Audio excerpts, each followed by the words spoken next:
Good evening, dear listener. Tonight we return once again to the forgotten folds of history, in search of moments that shape the world in quiet ways. Whether you're cozy in bed or listening with closed eyes, I'm glad you're spending this peaceful time here. I'd love to know where you're tuning in from and what time it is in your part of the world. Are you just waking up, or about to drift off with the past whispering in your ear? If you're enjoying these calm passages through time, please do subscribe. There are many more nights like this ahead. Tonight to reveal the shocking truth about laudanum addiction among Victorian society women, a crisis so widespread it touched nearly every drawing room in Britain, yet remained hidden beneath layers of propriety and shame. We'll uncover how this seemingly innocent medicine became the gateway to destruction for countless mothers, wives, and daughters of the upper classes. But first, let me show you just how pervasive this problem really was, because the statistics will absolutely astound you. In 1860s, Britain, laudanum was available without prescription at any pharmacy, grocery store, or even street vendor. It was cheaper than gin and considered far more respectable. Medical professionals prescribed it for everything from headaches to heartbreak, and society women consumed it by the thousands of bottles each week.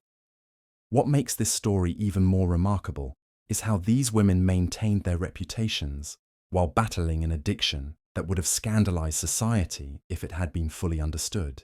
My name is your host, and I've spent years studying the hidden histories of addiction and medicine. The story I'm about to tell you has been buried in private letters, medical journals, and family secrets for over a century.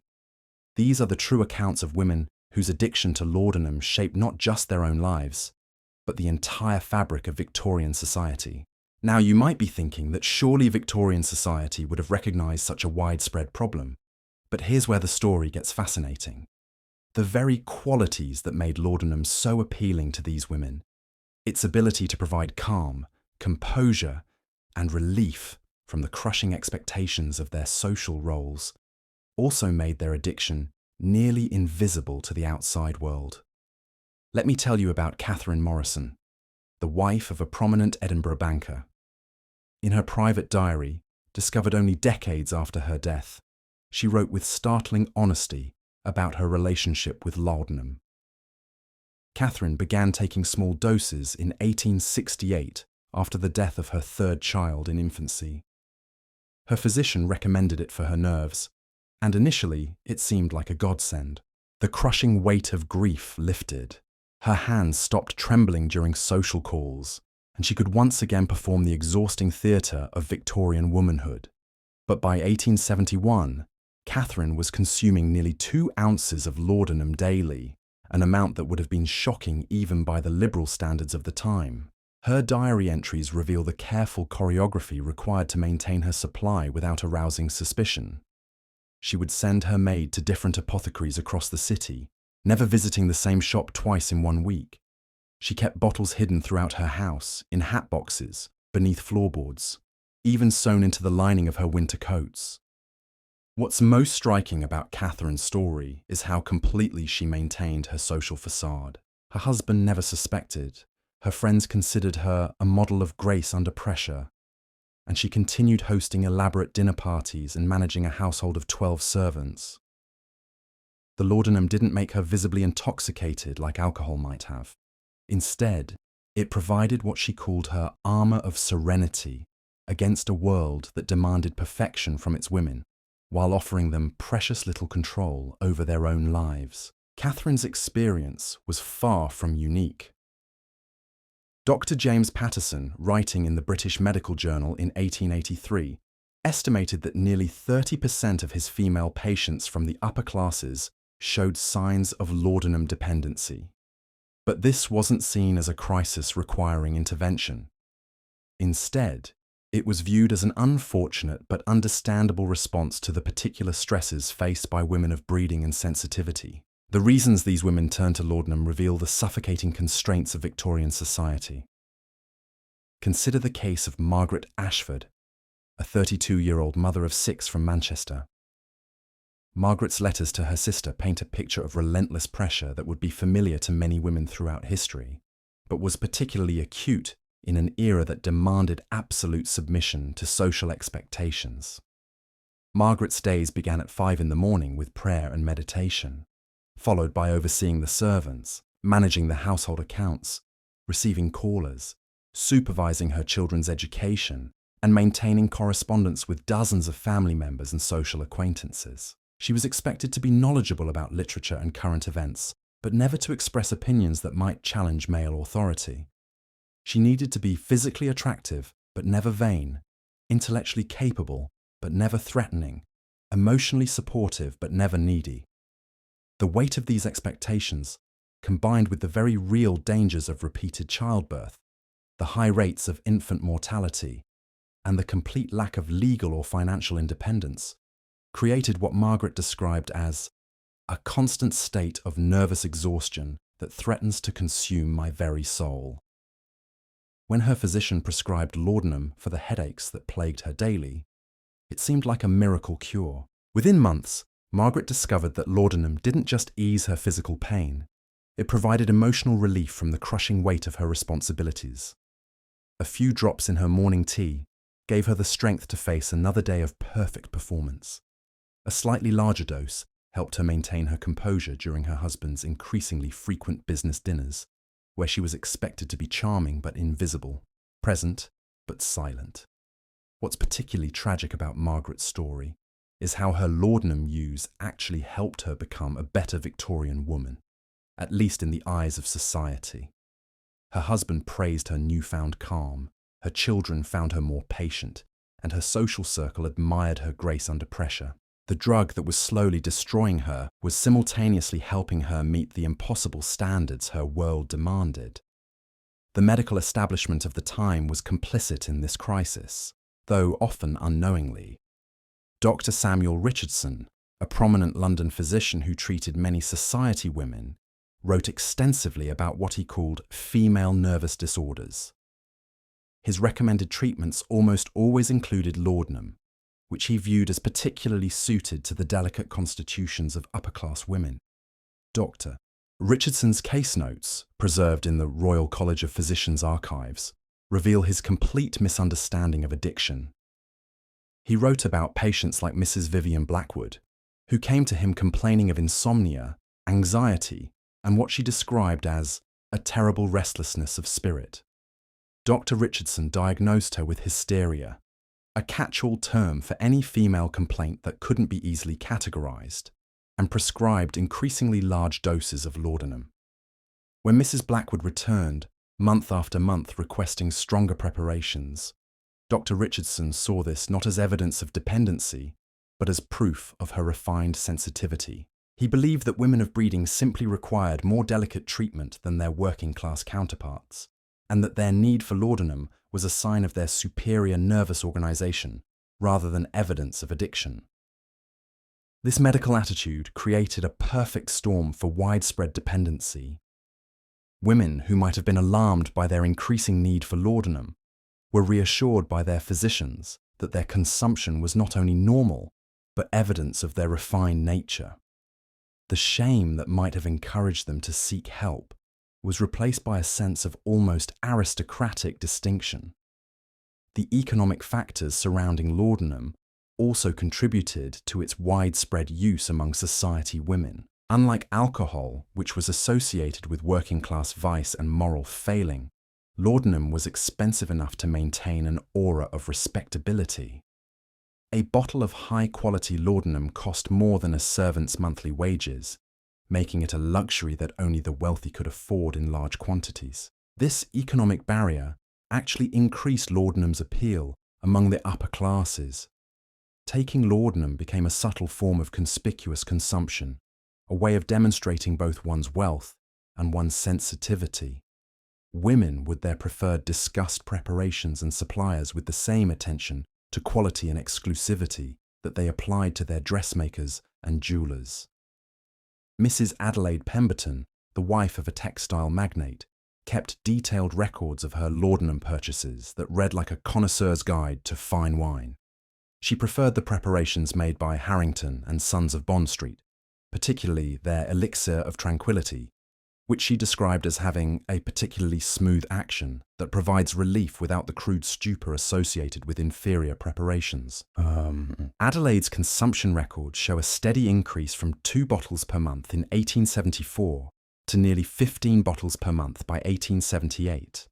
Yet she never viewed this escalation as problematic, instead seeing it as evidence of her developing sophistication in matters of pharmaceutical refinement. Her letters to friends contain recommendations for various preparations, discussions of optimal dosing schedules, and warnings about inferior products, all couched in the language of genteel consumer advice rather than addiction management. The social networks surrounding Laudanum created their own form of enabling community. Women would share suppliers, exchange dosing advice, and provide emotional support for what they viewed as a shared challenge of maintaining composure in a demanding world. These informal networks operated much like modern support groups, except they supported continued use rather than recovery. Lady Charlotte Fairfax hosted what she called her Thursday Remedies Circle in the lavish morning room of her Mayfair townhouse. To any observer, these weekly gatherings appeared to be nothing more than refined ladies enjoying afternoon tea while discussing literature and charitable works. But beneath the surface of polite conversation about the latest Dickens novel or fundraising for the local orphanage, something far more significant was taking place. Charlotte and her circle of 8 intimate friends had developed an elaborate system for sharing information about laudanum preparations, reliable suppliers, and what they euphemistically called dosing strategies for optimal feminine composure. Mrs. Beatrice Harrington would arrive each Thursday with samples of new preparations from her husband's pharmaceutical connections. Lady Penelope Ashworth contributed detailed notes about which combinations work best for different social situations. Mrs. Victoria Caldwell shared techniques for concealing the telltale signs of heavy laudanum use, from makeup tricks to hide the pinpoint pupils, to breathing exercises that masked the drug's sedating effects. These women genuinely believed they were helping each other navigate the impossible demands of their social position. They saw their Thursday meetings as acts of sisterly support, providing practical solutions for maintaining the perfection expected of Victorian ladies. When Charlotte began requiring larger doses to achieve the same calming effects, her friends didn't recognize this as tolerance building towards serious addiction. Instead, they interpreted it as evidence that Charlotte was facing particularly challenging circumstances that demanded more sophisticated pharmaceutical support. The group developed an intricate code for discussing their laudanum use in public settings. They would speak of taking their medicine or consulting Dr. Harrington's recommendations when they meant consuming laudanum. Different preparations had elaborate nicknames like Lady Margaret's Comfort or the Earl Grey Blend. Doses were discussed in terms of teaspoons of honey or drops of lemon, creating a vocabulary that allowed them to share detailed consumption advice even in mixed company without arousing suspicion. This coded language extended beyond their immediate circle and became part of a broader underground communication network among society women throughout London. A lady might casually mention at a dinner party that she had been following Lady Charlotte's honey recommendations and immediately identify herself to other laudanum users in attendance. These subtle signals created bonds between women who might otherwise have little in common, united by their shared dependence on the drug that made their restricted lives bearable. The sophistication of these social networks reveals just how deeply laudanum had penetrated the highest levels of British society. Women who controlled vast household budgets, managed complex social calendars, and wielded considerable behind-the-scenes political influence applied the same organizational skills to maintaining their drug supply and supporting other users. They created backup systems for procurement, developed rotation schedules to avoid suspicion from individual pharmacists, and even established emergency sharing protocols for situations when regular supplies were interrupted. Mrs. Constance Worthington exemplified the tragic irony of how laudanum addiction could actually enhance a woman's social standing while destroying her physical and mental health. Constance was renowned throughout London society for her unflappable demeanour during even the most challenging social situations. When her husband's business partner embezzled a fortune, leaving the family facing potential bankruptcy and social disgrace, Constance maintained such perfect composure that she became a legend among her peers. What society didn't know consuming was that Constance was nearly 4 ounces of laudanum daily during this crisis, an amount that would have been lethal for someone without her built-up tolerance. Her famous calm wasn't strength of character, but chemical suppression of natural human emotion. Her ability to smile graciously while receiving condolences for her family's misfortune, to host elegant dinner parties while creditors circled, and to maintain perfect posture and pleasant conversation while her world collapsed around her was entirely dependent on massive doses of opium-based medication. Constance's private letters to her sister reveal the horrifying reality behind her public triumph. She described feeling like she was watching my life from a great distance, as though observing someone else's tragedy through thick glass. She wrote about losing entire days to laudanum stupors, only to wake and discover that she had somehow successfully navigated complex social obligations with no memory of the events. Her famous grace under pressure was actually a form of chemically induced dissociation that allowed her to function while being completely disconnected from her own experience. The physical toll of heavy laudanum use was devastating, though Victorian women became experts at concealing the symptoms. Mrs. Helena Blackwood's diary entries chronicle her deteriorating health over 5 years of increasing laudanum consumption. She described chronic constipation so severe that she sometimes went 2 weeks without bowel movements, leading to excruciating abdominal pain that she treated with even more laudanum. Her skin became sallow and took on a waxy appearance that she covered with increasingly heavy applications of rouge and powder. Helena's teeth began falling out from the drug's effects on her calcium absorption, forcing her to avoid social situations that involved eating.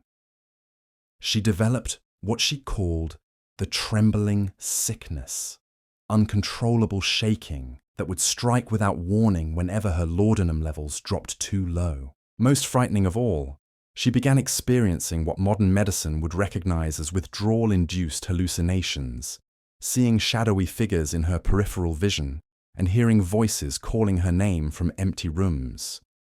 Yet even as Helena's health deteriorated, she continued to be praised by society for her ethereal beauty and otherworldly grace. The very symptoms that were destroying her were interpreted by others as signs of refined sensibility and artistic temperament.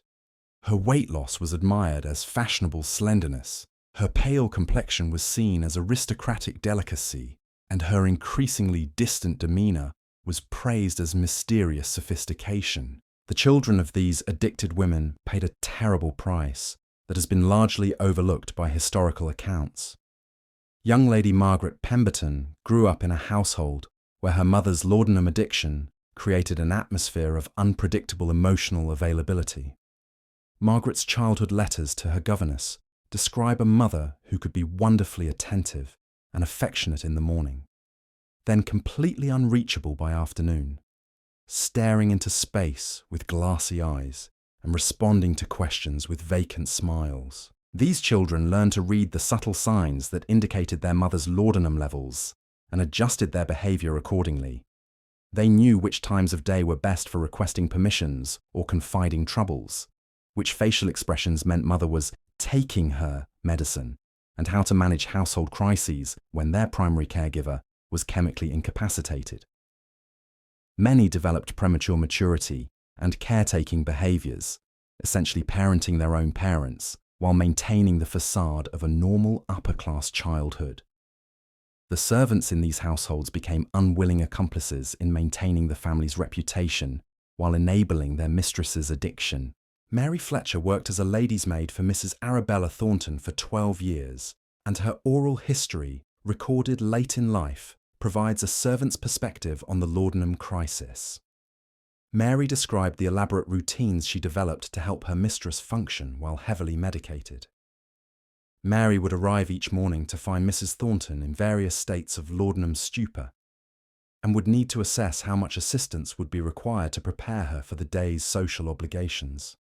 On days when Mrs. Thornton had taken particularly large doses, Mary would need to physically dress her like a child, apply her makeup while she dozed, and even manipulate her mistress's mouth into appropriate shapes, while coaching her through conversations with visiting callers. The servants developed their own network of information sharing about managing laudanum-addicted employers. They knew which households faced similar challenges and would share strategies for everything from preventing their mistresses from injuring themselves during stupors to covering for missed social engagements with believable excuses. These working-class women often understood the true nature of their employer's condition far better than the addicted women themselves, yet they were powerless to intervene and bound by employment loyalty to maintain the fiction of normalcy. The financial drain of heavy laudanum consumption created its own set of problems that further complicated these women's lives. Mrs. Cordelia Ashworth's household account books reveal that by 1876, she was spending more on laudanum than on food for her entire family of 7+ servants. Her monthly pharmaceutical expenses exceeded her clothing allowance, her charitable donations, and even her entertainment budget combined. To fund her escalating habit, Cordelia began what she euphemistically called household economies, gradually selling valuable items from her home and replacing them with less expensive alternatives. She sold her grandmother's silver tea service and replaced it with silver-plated pieces, pawned her collection of first-edition books and substituted cheaper reprints, and even sold pieces of her jewellery while telling her husband they were being cleaned or repaired. These financial manipulations required considerable cunning and created additional layers of deception that further isolated these women from their families and friends. Cordelia developed elaborate stories to explain missing valuables, forged her husband's signature on bank drafts, and even borrowed money from tradesmen against future payments for household goods. The shame and fear of discovery added another dimension of stress to lives already overwhelmed by the physical and psychological effects of addiction. The medical community's response to obvious cases of laudanum dependency reveals the profound gender bias and medical ignorance of the era. Dr. Edward Whitmore treated dozens of society women for what he termed nervous exhaustion complicated by pharmaceutical sensitivity. His case notes describe patients who clearly displayed classic signs of opiate addiction, but were treated as suffering from uniquely feminine disorders, requiring continued medication rather than withdrawal and recovery. When Mrs. Isabella Crawford came to Dr. Whitmore complaining that her usual laudanum dose no longer provided relief and requesting stronger preparations, he didn't recognize this as tolerance requiring intervention. Instead, he diagnosed her with progressive nervous refinement and prescribed an even more potent opium-based compound. His notes describe Isabella's condition as evidence of her superior breeding and sensitivity, noting that ladies of the finest sensibilities naturally require more delicate pharmaceutical support than their coarser-natured sisters. This medical blindness extended throughout the healthcare establishment, creating a system that actively perpetuated addiction while claiming to treat it. Dr. Whitmore's colleague, Dr. Reginald Hartwell, published a paper in 1879 titled The Management of Feminine Nervous Complaints, in which he argued that society women's increasing reliance on laudanum was actually a positive development, demonstrating their refined constitutions and proving that they possessed more delicate nervous systems than working-class women. Dr. Hartwell's research included case studies of 23 patients, all wealthy society women, who consumed what he described as therapeutic quantities of laudanum ranging from 1 to 6 ounces daily. Rather than recognizing these massive doses as dangerous, he praised his patients for their pharmaceutical sophistication and recommended that other physicians encourage similar consumption patterns among their upper-class female clientele. The tragic case of Mrs. Evangeline Blackthorne illustrates how this medical approach could prove fatal. Evangeline began taking laudanum in 1872 following a difficult childbirth that left her with chronic pain. Her physician, Dr. Marcus Fieldstone, prescribed increasingly powerful opium preparations as her tolerance grew, viewing her escalating needs as evidence of her aristocratic sensitivity rather than dangerous addiction. By 1875, Evangeline was consuming nearly 8 ounces of laudanum daily, an amount that required constant monitoring to prevent fatal overdose. Her daily routine became entirely structured around maintaining precise dosing schedules to avoid both withdrawal symptoms and accidental poisoning. She carried a small gold watch that chimed every 2 hours, signaling time for her next dose, and employed a personal maid whose sole responsibility was managing her medication schedule. Evangeline's husband, Colonel Blackthorne, remained completely unaware of his wife's condition despite living in the same house. She had become so skilled at concealing her addiction that she could maintain normal conversations and social interactions even while heavily medicated. Her servants were instructed to never disturb her between doses. Her social calendar was carefully arranged around her medication needs, and she had developed techniques for appearing alert and engaged, even during periods of near unconsciousness. The end came suddenly during a winter evening in 1876. Evangeline's regular supplier had provided a batch of laudanum that was significantly more potent than usual, but neither she nor her maid recognized the difference. Following her normal evening routine, Evangeline consumed her standard dose and retired to her chambers. When her maid arrived the following morning, she found her mistress had died peacefully in her sleep, the victim of an accidental overdose that was recorded officially as heart failure to protect the family's reputation. Colonel Blackthorne never learned the true cause of his wife's death. The family physician, Dr. Fieldstone, attributed her passing to the same feminine nervous exhaustion that had supposedly required her laudanum treatment, creating a neat circular explanation that protected everyone's reputation while obscuring the real tragedy. Evangeline was buried with full honors as a beloved wife and mother, her true struggle remaining a secret shared only by her servants and supplier. The economic networks that supported the laudanum trade among society women created their own form of parallel economy. Mrs. Penelope Ashford discovered that her increasing consumption was straining even her considerable household budget, so she began what she called pharmaceutical entrepreneurship, purchasing laudanum in bulk quantities and selling portions to other society women at markup prices that covered her own consumption. Penelope's business operated through her extensive social connections, with transactions disguised as normal social exchanges. A lady calling for afternoon tea might leave with a small package hidden in her reticule, paying for her purchase through apparently innocent gifts of expensive perfume, rare books, or jewelry. Penelope maintained detailed records using an elaborate code that disguised drug transactions as charitable donations, making her appear exceptionally generous while actually documenting a thriving underground pharmaceutical business. This informal drug dealing among society women created webs of mutual dependency that went far beyond simple friendship. Mrs. Charlotte Pemberton became indebted to Penelope not just financially, but socially, as any disruption in their relationship could mean loss of access to her laudanum supply. These relationships gave certain women considerable power over their peers, creating hierarchies within society circles that had nothing to do with traditional markers of status like family lineage or husband's position. The children growing up in these households developed sophisticated understanding of their mother's conditions without ever having vocabulary to name what they were witnessing. Young William Ashworth wrote in his school essays about his mother's afternoon rests and morning medicines, describing in innocent detail the elaborate rituals surrounding her laudanum consumption. His compositions reveal a child who had learned to navigate around his mother's addiction while maintaining complete ignorance about its true nature.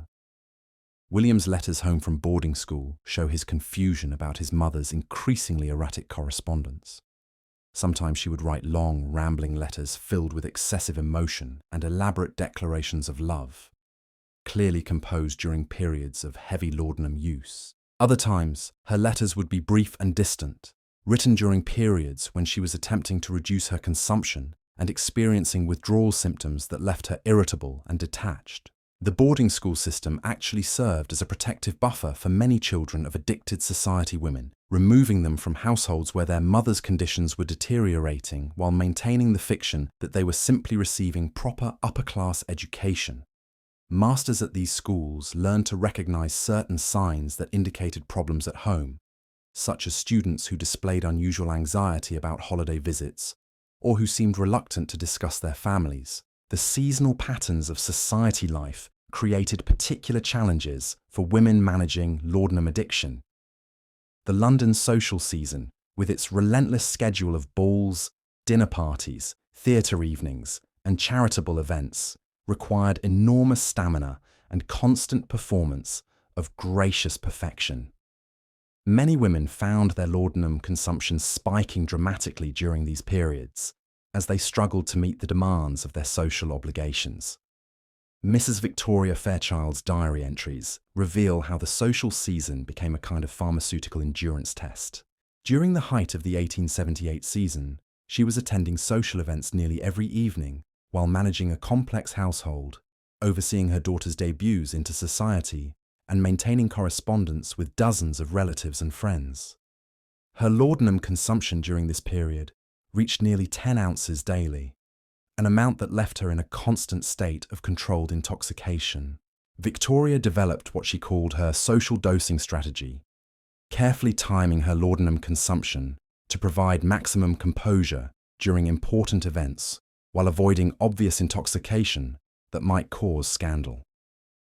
She would take smaller doses throughout the day to prevent withdrawal symptoms, then consume larger amounts precisely calculated to peak during evening social events, when perfect performance was most crucial. The precision required for this kind of pharmaceutical management reveals the intelligence and determination these women applied to their addiction. Victoria's calculations had to account for the timing of different social obligations, the duration of various events, her tolerance levels at different times of day, and even factors like whether she would be expected to dance, which required more alertness than simply maintaining conversation during dinner. The religious communities that served upper-class society remained largely blind to the laudanum crisis unfolding among their congregants. Reverend Dr. Marcus Whitfield, who ministered to one of London's most fashionable Anglican parishes, praised the serene demeanour and apparent spiritual devotion of many women who were actually heavily medicated during church services. Mrs. Arabella Thornton became known throughout her parish for her ability to sit motionless during even the longest sermons, her hands folded perfectly in her lap and her expression radiating what appeared to be deep spiritual contemplation. Reverend Whitfield often used her as an example of ideal feminine piety, not realizing that her stillness resulted from laudanum doses large enough to suppress most voluntary movement, while leaving her conscious enough to maintain appropriate posony of laudature. The laudanum-addicted women being held up as models of Christian virtue reveals how completely society misunderstood what was happening in their midst. These women's apparent transcendence of worldly concerns, their patient acceptance of suffering, and their ethereal detachment from material pleasures were actually symptoms of severe drug dependency, rather than evidence of spiritual advancement. The charitable work that occupied much of society women's time became another arena where laudanum addiction played out in complex ways. Mrs. Helena Blackwood served on the board of directors for 3 different charitable organizations, dedicated to helping the poor overcome various forms of vice and addiction, including alcohol dependency. The irony of her position was lost on everyone, including Helena herself, who genuinely believed her own laudanum use was medically necessary rather than recreational addiction. Helena's work with alcoholic women from the working classes actually reinforced her belief that her own situation was fundamentally different. She saw the women seeking charity as morally weak individuals who had chosen vice over virtue, while viewing her own laudanum consumption as sophisticated medical treatment for a refined constitution. This class-based blindness prevented her from recognizing the similarities between her own compulsive drug use and the addiction she was supposedly helping others overcome. The charitable organizations themselves became inadvertent enablers of laudanum addiction among their wealthy benefactors. Board meetings were often scheduled during afternoon hours, when many society women were at peak medication levels, creating an atmosphere where drug-induced calm and detachment were interpreted as wise deliberation and mature judgment. Women who might have seemed obviously intoxicated in other contexts appeared perfectly appropriate in the sedate environment of charitable boardrooms. The international connections of wealthy British families created supply chains for laudanum that extended far beyond London's pharmaceutical establishments. Mrs. Caroline Ashworth maintained correspondence with relatives living in India, Egypt, and the Ottoman Empire, all regions where opium was more readily available and significantly less expensive than in Britain. Her letters, preserved in family archives, contain elaborate coded requests for what she termed medicinal supplies and therapeutic preparations. Caroline's international sourcing network allowed her to maintain her addiction even when local supplies became unreliable or expensive. She would arrange for relatives abroad to ship what appeared to be innocent gifts of perfumes, spices, or medicinal herbs, but which actually contained carefully concealed quantities of high-grade opium preparations. These packages would arrive through normal postal channels without arousing suspicion, allowing Caroline to maintain a steady supply regardless of local market conditions. The sophistication of these international smuggling operations, conducted entirely by respectable society women using family connections and social networks, demonstrates how deeply laudanum addiction had penetrated upper-class culture. Women who would have been horrified by any association with criminal activity were unknowingly operating complex drug trafficking networks that spanned continents, all while maintaining their reputations as pillars of moral society. The seasonal migrations of wealthy families between their London townhouses, country estates, and foreign residences created additional logistical challenges for women managing laudanum addiction. Mrs. Beatrice Caldwell's travel preparations required as much planning for her drug supply as for her wardrobe, with elaborate systems for concealing bottles in specially modified luggage and arrangements with suppliers in each location she planned to visit. Beatrice's travel diaries reveal the constant anxiety that accompanied any journey, as she worried about customs inspections, shipping delays, or changes in travel plans that might disrupt her carefully calculated medication schedule. She developed relationships with pharmacists in Edinburgh, Bath, Brighton, and even Paris, creating a network of suppliers that allowed her to maintain her addiction, regardless of where her family's social obligations might take her. The international nature of upper-class social life meant that laudanum addiction among British society women was influenced by similar patterns in other countries. American heiresses marrying into British aristocracy often brought their own pharmaceutical dependencies with them, while British women living abroad for their husband's business or diplomatic careers encountered different forms of opium-based medications that sometimes proved even more addictive than the laudanum preparations available in London. The cross-cultural exchange of pharmaceutical knowledge among wealthy women created what can only be described as an international sisterhood of addiction. When Lady Margaret Thornfield returned from 3 years in colonial India with her diplomat husband, she brought back not only exotic silks and precious stones, but also knowledge of opium preparations that were far more potent than anything available in British pharmacies. Her drawing room became an informal laboratory where she would demonstrate the preparation of what she called Eastern remedies to fascinated friends who found these foreign concoctions both thrilling and socially acceptable due to their exotic origins. Lady Margaret's Indian connections allowed her to access raw opium that she would dissolve in wine or brandy, creating preparations that were significantly stronger than commercial laudanum while maintaining the veneer of sophisticated international culture. Her Thursday afternoon gatherings became legendary among certain circles, where ladies would sample different cultural preparations while discussing literature and charitable works. These women genuinely believed they were engaging in anthropological study rather than escalating drug experimentation. The influence of these international connections extended beyond individual consumption patterns to shape entire social networks. Mrs. Cordelia Whitmore's correspondence with her sister living in Constantinople reveals how families scattered across the British Empire shared pharmaceutical knowledge and supplies. Cordelia would send her sister British medical journals and pharmaceutical catalogues, while receiving, in return, detailed descriptions of Ottoman medical practices and samples of regional opium preparations that were often far more potent than anything legally available in London.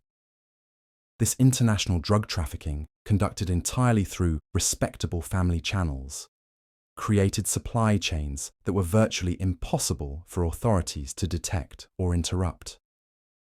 Women who had never engaged in any form of illegal activity were unknowingly operating sophisticated smuggling networks that moved enormous quantities of narcotics across international borders, all disguised as innocent family correspondence and gift exchanges. The children of these internationally connected families often grew up with an unusually sophisticated understanding of global pharmaceutical markets. Young Henry Ashworth's letters from his grand tour of European capitals contain detailed observations about his mother's meetings with local suppliers in Paris, Vienna, and Rome. He describes these encounters in the innocent language of tourism and cultural exchange, never understanding that his mother was actually expanding her international drug procurement network while ostensibly broadening her cultural horizons. Henry's accounts reveal how addictions shaped even family travel decisions. His mother would insist on extending stays in certain cities where she had discovered particularly reliable suppliers, while cutting short visits to places where her pharmaceutical needs couldn't be easily met. The family's grand tour, supposedly designed to provide Henry with cultural education, was actually structured around maintaining his mother's drug supply across multiple countries. The seasonal patterns of international society created additional opportunities for pharmaceutical networking. The annual migration of wealthy British families to continental spas and resorts brought together women from across Europe and America, all seeking relief from various ailments and many struggling with their own forms of addiction. These international gathering places became informal exchanges where women could share suppliers, compare preparations, and learn about pharmaceutical innovations from different countries. Mrs. Victoria Blackwood's diary entries from her annual visits to Baden-Baden reveal how these spa communities operated as international drug markets disguised as health resorts. Women would arrive claiming to seek treatment for various nervous conditions, but actually spent their time sampling different national approaches to opium-based medicine. Victoria describes elaborate dinner parties where the conversation would focus on comparing German laudanum preparations to French alternatives, Italian opium wines to British pharmaceutical compounds. These international spa communities provided perfect cover for heavy drug consumption, as the medical justification for taking various preparations was built into the spa experience itself. Women could consume enormous quantities of different opiate medications while maintaining the fiction that they were following prescribed medical treatments for legitimate health concerns. The international nature of these communities also provided anonymity that allowed for experimentation with dosages and combinations that might have raised eyebrows in their home social circles. The scientific revolution, beginning to transform medicine in the late Victorian period, created new challenges for women managing laudanum addiction. Dr. Alexander Morrison's 1881 research into opium dependency marked one of the first serious medical attempts to understand addiction as a disease rather than a moral failing.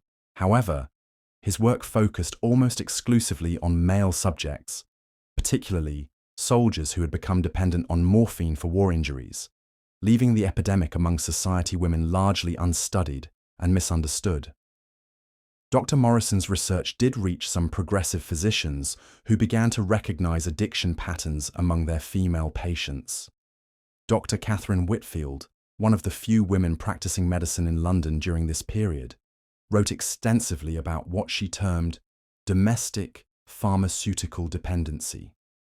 Her observations, published in small medical journals that reached only a handful of colleagues, provided the first accurate medical description of laudanum addiction among upper-class women. Dr. Whitfield's case studies reveal the sophisticated methods these women use to conceal their conditions from male physicians. Mrs. Isabella Crawford had developed elaborate symptoms that mimicked legitimate medical conditions requiring opium treatment, allowing her to maintain her supply while appearing to seek appropriate medical care. Isabella could produce convincing displays of abdominal pain, nervous tremors, and respiratory distress that exactly matched conditions for which laudanum was commonly prescribed. The deception required considerable medical knowledge and acting skill. Isabella had studied medical texts to understand which symptoms would justify continued opium prescriptions, and she had practiced producing physical signs that would convince physicians of her need for medication.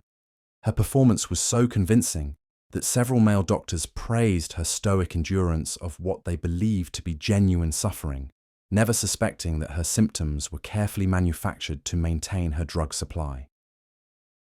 Dr. Whitfield's attempts to treat addiction among her female patients met with limited success, partly because the social structures that supported these women's drug use remained intact. When she tried to gradually reduce Mrs. Eleanor Pemberton's laudanum consumption, Eleanor simply switched to different physicians who were less aware of addiction issues and would provide the prescriptions she needed. The informal networks among society women meant that any doctor attempting to restrict opium access would quickly find their patients seeking care elsewhere. The emerging understanding of addiction as a medical condition created new forms of denial among addicted women, who preferred to view their condition as evidence of superior sensitivity rather than as a disease requiring treatment. Mrs. Charlotte Ashford rejected Dr. Whitfield's diagnosis of pharmaceutical dependency, insisting that her laudanum consumption was a sophisticated form of self-medication that demonstrated her advanced understanding of her own constitution. Charlotte's response illustrates how addiction became integrated with Victorian concepts of feminine refinement and medical sophistication. She genuinely believed that her ability to self-regulate her opium consumption, to maintain social functioning while heavily medicated, and to procure high-quality preparations demonstrated superior breeding and intelligence rather than evidence of comp use. This psychological all-civ drug framework made recovery extremely difficult, as it required abandoning not just the drug, but also the entire self-concept that had developed around its use. The financial mechanisms that supported heavy laudanum consumption among society women created their own forms of economic dependency that complicated any attempts at recovery. Mrs. Arabella Thornton's household accounts reveal that by 1882, her pharmaceutical expenses exceeded the combined salaries of all her domestic servants. To maintain this level of consumption, she had developed elaborate financial arrangements that included borrowing against future inheritance, selling valuable household items, and even taking loans from tradesmen who extended credit based on her family's social position. These financial entanglements meant that reducing laudanum consumption required not just physical and psychological adjustment, but also complete restructuring of household economics. Arabella's addiction had become so expensive that cutting back would have freed up enormous amounts of money, creating questions from her husband about where those funds had been going and potentially exposing the extent of her pharmaceutical dependency. The economic aspects of addiction also created opportunities for exploitation by suppliers who understood their customers' desperation. Mr. James Harrison, who operated a high-end pharmaceutical establishment in Belgravia, kept detailed records of his society clients that reveal systematic price manipulation designed to maximize profits from addicted women. His prices for laudanum preparations increased steadily as individual customers' consumption grew, exploiting their dependency to extract maximum payment. Harrison's business model depended entirely on maintaining his clients' addiction, while avoiding any scandal that might attract unwanted attention from authorities or medical professionals. He would provide increasingly potent preparations to customers whose tolerance had grown, ensuring continued dependency while raising prices to reflect the supposed superior quality of his products. His establishment became known among society women as the most reliable and discreet supplier in, creating a London clientele willing to pay premium prices for both pharmaceutical and social protection. The servants working in households affected by laudanum addiction developed their own informal support networks for managing the challenges of serving addicted employers. Mary Patterson, who worked as a lady's maid for Mrs. Evangeline Blackwood, kept detailed notes about managing her mistress's daily routines around pharmaceutical consumption. These notes, discovered decades later, provide an unprecedented servant's perspective on how addiction affected entire households. Mary's documentation reveals the elaborate choreography required to maintain the appearance of normal household functioning while accommodating her mistress's unpredictable states of consciousness.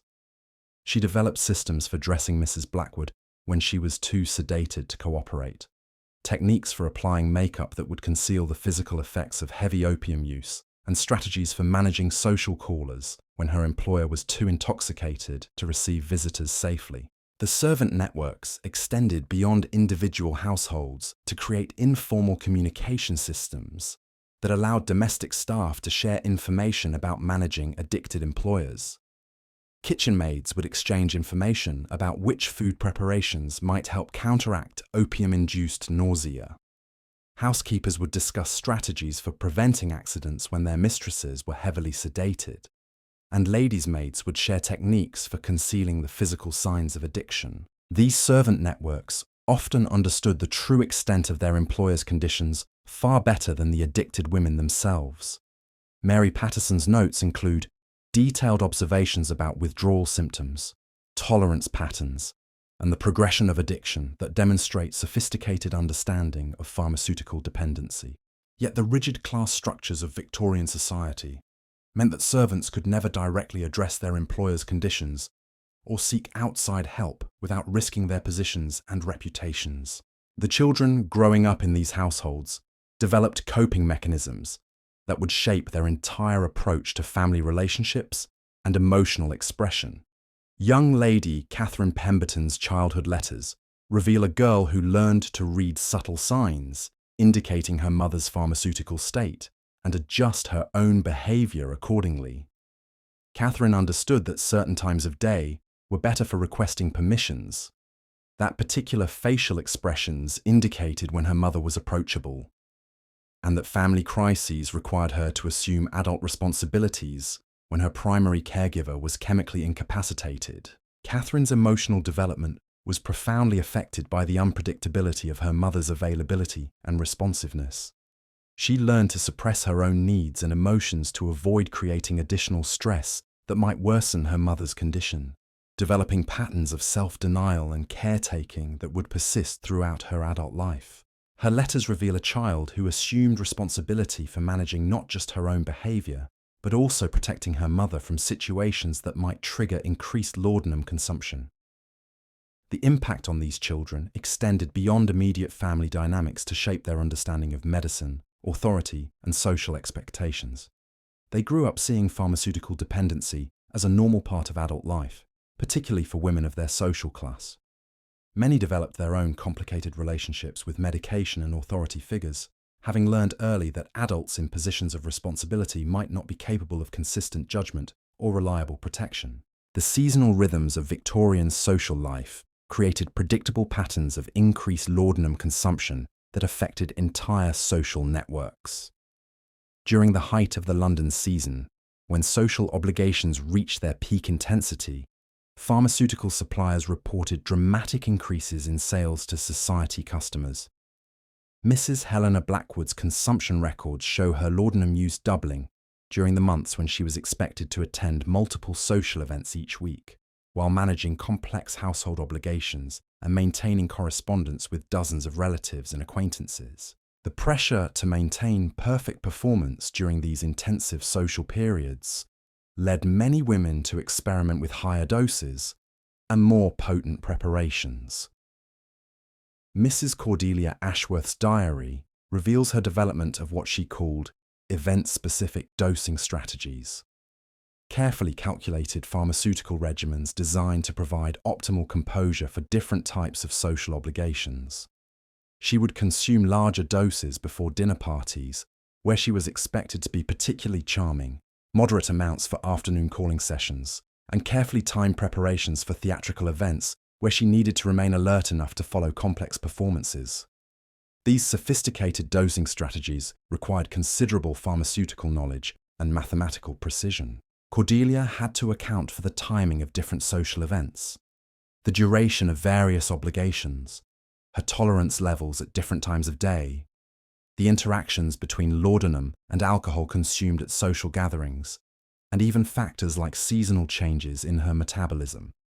Her diary entries read like the notes of a dedicated scientist conducting complex experiments, except the subject of study was her own consciousness, and the goal was maintaining social performance rather than advancing medical knowledge. The precision required for this kind of pharmaceutical management reveals both the intelligence these women applied to their addiction and the exhausting complexity that their conditions introduced into daily life. What should have been natural social interactions became elaborate productions requiring careful pharmaceutical choreography, turning every social obligation into a potential crisis if medication timing went wrong. The international pharmaceutical trade that supplied Britain's laudanum market was deeply connected to colonial exploitation and global opium trafficking, though society women consuming these products remained largely ignorant of these connections. The high-quality opium that went into premium laudanum preparations came primarily from British-controlled regions in India, where local populations were forced to cultivate poppies for export rather than food crops that might have prevented periodic famines. Mrs. Charlotte Fairfax's preference for what she called imperial preparations directly connected her addiction to the broader systems of colonial extraction that funded British wealth and power. The same economic structures that allowed her family to maintain their luxurious lifestyle also supplied the drugs that made that lifestyle psychologically bearable.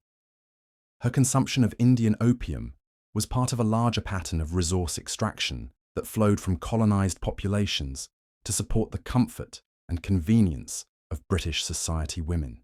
The irony of this connection was lost on virtually everyone involved. Women who served on charitable boards dedicated to helping the deserving poor were simultaneously consuming products that contributed to impoverishment and suffering in distant colonies. The same ladies who organized fundraising events for overseas missions were dependent on drugs produced through systems of economic coercion that undermined the very populations those missions claimed to serve. The global nature of the opium trade also meant that British society, women's addiction patterns influenced pharmaceutical markets across multiple continents. Increased demand from wealthy British consumers drove up prices for opium-based medications throughout Europe and North America, making these preparations less accessible to working-class populations who might have legitimate medical need for pain relief. The purchasing power of addicted society women essentially diverted pharmaceutical supplies away from medical uses toward recreational consumption. The technological innovations beginning to transform pharmaceutical manufacturing in the 1880s created new opportunities and challenges for women managing laudanum addiction. The development of standardized manufacturing processes made it possible to produce more consistent preparations, but also led to increased regulation and oversight that complicated procurement for heavy users.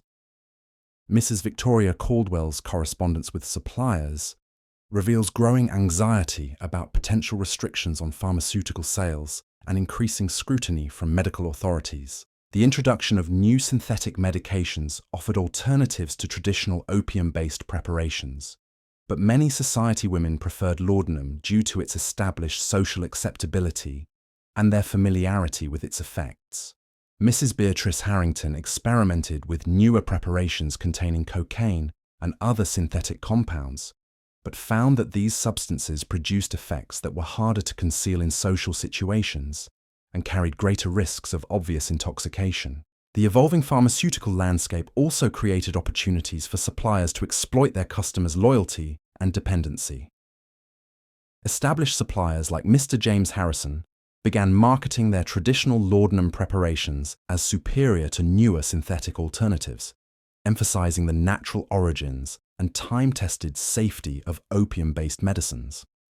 This marketing strategy allowed them to maintain premium pricing while positioning their products as more refined and appropriate for discriminating society customers. The technological changes in pharmaceutical manufacturing coincided with the beginning of more systematic medical research into addiction and dependency.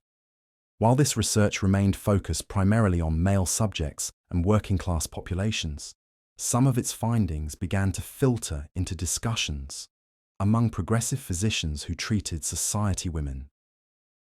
This created the first stirrings of medical awareness that the widespread laudanum consumption among upper-class women might represent a serious public health crisis rather than simply a fashionable medical trend. The emergence of women's rights movements in the 1880s created complex intersections with the hidden epidemic of laudanum addiction among society women. Activists like Frances Willard, who campaigned for women's suffrage and social reform, understood that many of their potential supporters were struggling with pharmaceutical dependency that undermined their ability to engage in political activism. However, addressing addiction directly would have required acknowledging problems that most society women preferred to keep hidden. The tension between political activism and pharmaceutical dependency created impossible choices for many upper-class women who might otherwise have supported reform movements. Mrs. Eleanor Pemberton's private letters reveal her awareness that her laudanum consumption made it impossible for her to take public positions on controversial issues, as any scrutiny of her personal life might expose her addiction and destroy her family's reputation. She remained privately sympathetic to women's suffrage, while publicly maintaining political neutrality to protect her pharmaceutical privacy. The women's reform movements of the period focused heavily on alcohol temperance, while largely silent about other remaining forms of substance dependency. This selective attention allowed society women to support temperance causes while continuing their own pharmaceutical consumption, creating a form of moral compartmentalization that protected their self-image while avoiding confrontation with their own addictive behaviors. The exclusion of pharmaceutical dependency from reform discourse meant that thousands of women who might have benefited from support and treatment, their conditions remained isolated with. The very social movements that claimed to advocate for women's well-being inadvertently contributed to the continued concealment of a crisis that was destroying the lives of many potential supporters and leaders. The psychological mechanisms that allowed these women to maintain their addiction while preserving their self-image reveal the sophisticated mental gymnastics required to navigate Victorian society's contradictory expectations. Mrs. Evangeline Crawford developed what she privately termed her philosophical framework for understanding her laudanum consumption, viewing it not as weakness, but as evidence of her refined sensibility and superior nervous organization. She genuinely believed that her need for pharmaceutical support demonstrated her elevated position in the hierarchy of feminine sensitivity. Evangeline's rationalization system was remarkably elaborate. She categorized different types of laudanum consumption based on their supposed purposes, distinguishing between what she called medicinal doses for physical ailments, therapeutic doses for nervous conditions, and preventive doses to maintain optimal functioning. This classification system allowed her to consume enormous quantities while maintaining the fiction that each dose served a specific medical purpose, rather than feeding an uncontrollable compulsion. The language these women developed to describe their addiction reveals how completely they had integrated pharmaceutical dependency into their understanding of proper feminine behavior. Mrs.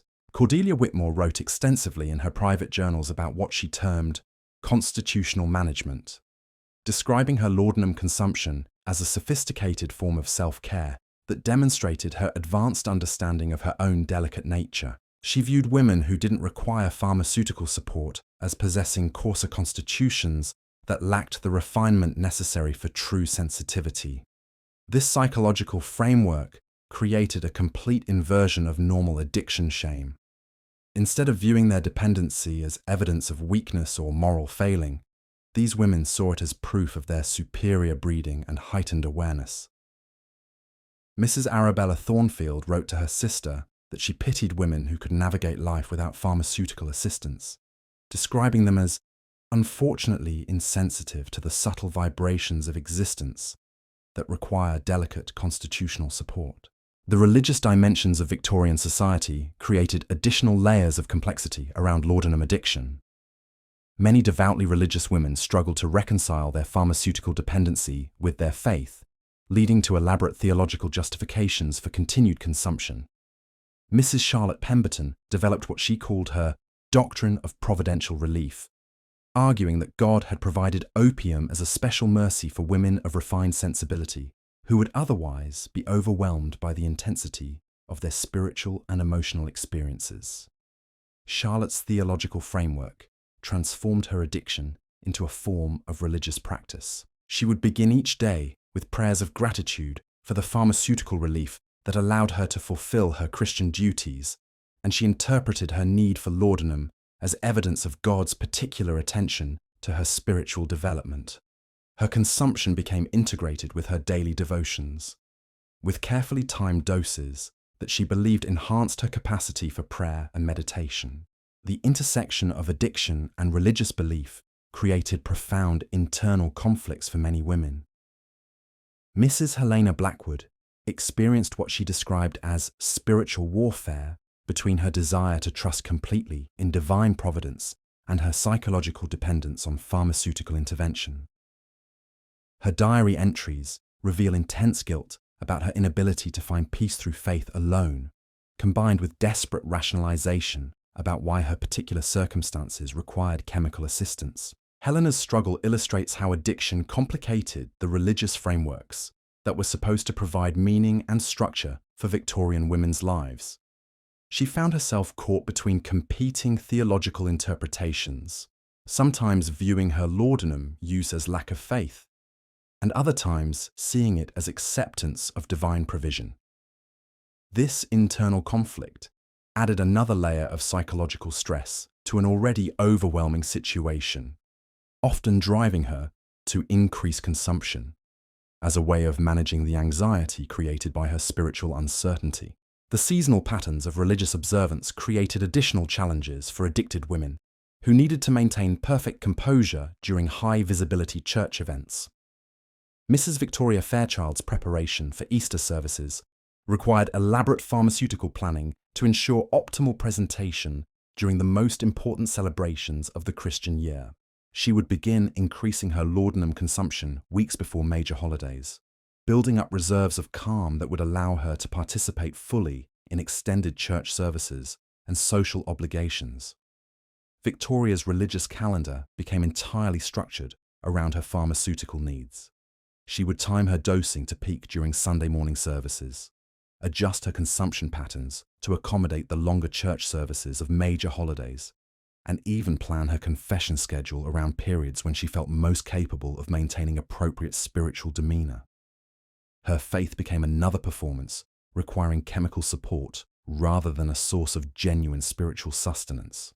The medical establishment's response to obvious cases of laudanum poisoning reveals the lengths to which Victorian society would go to protect the reputations of upper-class families. Dr. Marcus Whitfield treated several cases of near-fatal overdoses among society women, but his medical records consistently attributed these incidents to accidental medication errors or underlying health conditions rather than addiction-related consumption patterns. When Mrs. Isabella Blackthorne was found unconscious in her morning room with an empty laudanum bottle beside her chair, Dr. Whitfield's official report described the incident as accidental pharmaceutical miscalculation resulting from constitutional sensitivity to therapeutic preparations. His notes make no mention of the dozens of empty bottles found hidden throughout the house, or the testimony of servants who described their mistress consuming laudanum continuously throughout the day. This medical conspiracy threw out of silence extend the healthcare establishment serving upper-class families. Physicians understood that accurately diagnosing and documenting addiction among society women would destroy careers and reputations while providing no meaningful treatment options. The social consequences of honest medical assessment were so severe that doctors found it easier to maintain elaborate fictions rather than confront the reality of widespread pharmaceutical dependency among their most prominent patients. The collaboration between medical professionals and families to conceal addiction created a system where the most severely affected women received the least appropriate care. Mrs. Evangeline Crawford's condition deteriorated to the point where she was consuming nearly 12 ounces of laudanum daily, yet her physician continued prescribing even stronger preparations while documenting her case as successful treatment of chronic nervous exhaustion. The medical records create a completely false narrative of therapeutic success, while the real patient was slowly dying from systematic poisoning. The impact of laudanum addiction on Victorian women's intellectual and creative pursuits has been largely overlooked by historical accounts. Yet many prominent female writers, artists, and thinkers of the period struggled with pharmaceutical dependency.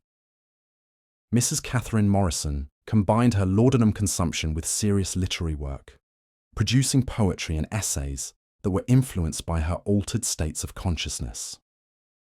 Her writing reveals both the creative inspiration and intellectual limitation that resulted from chronic opiate use.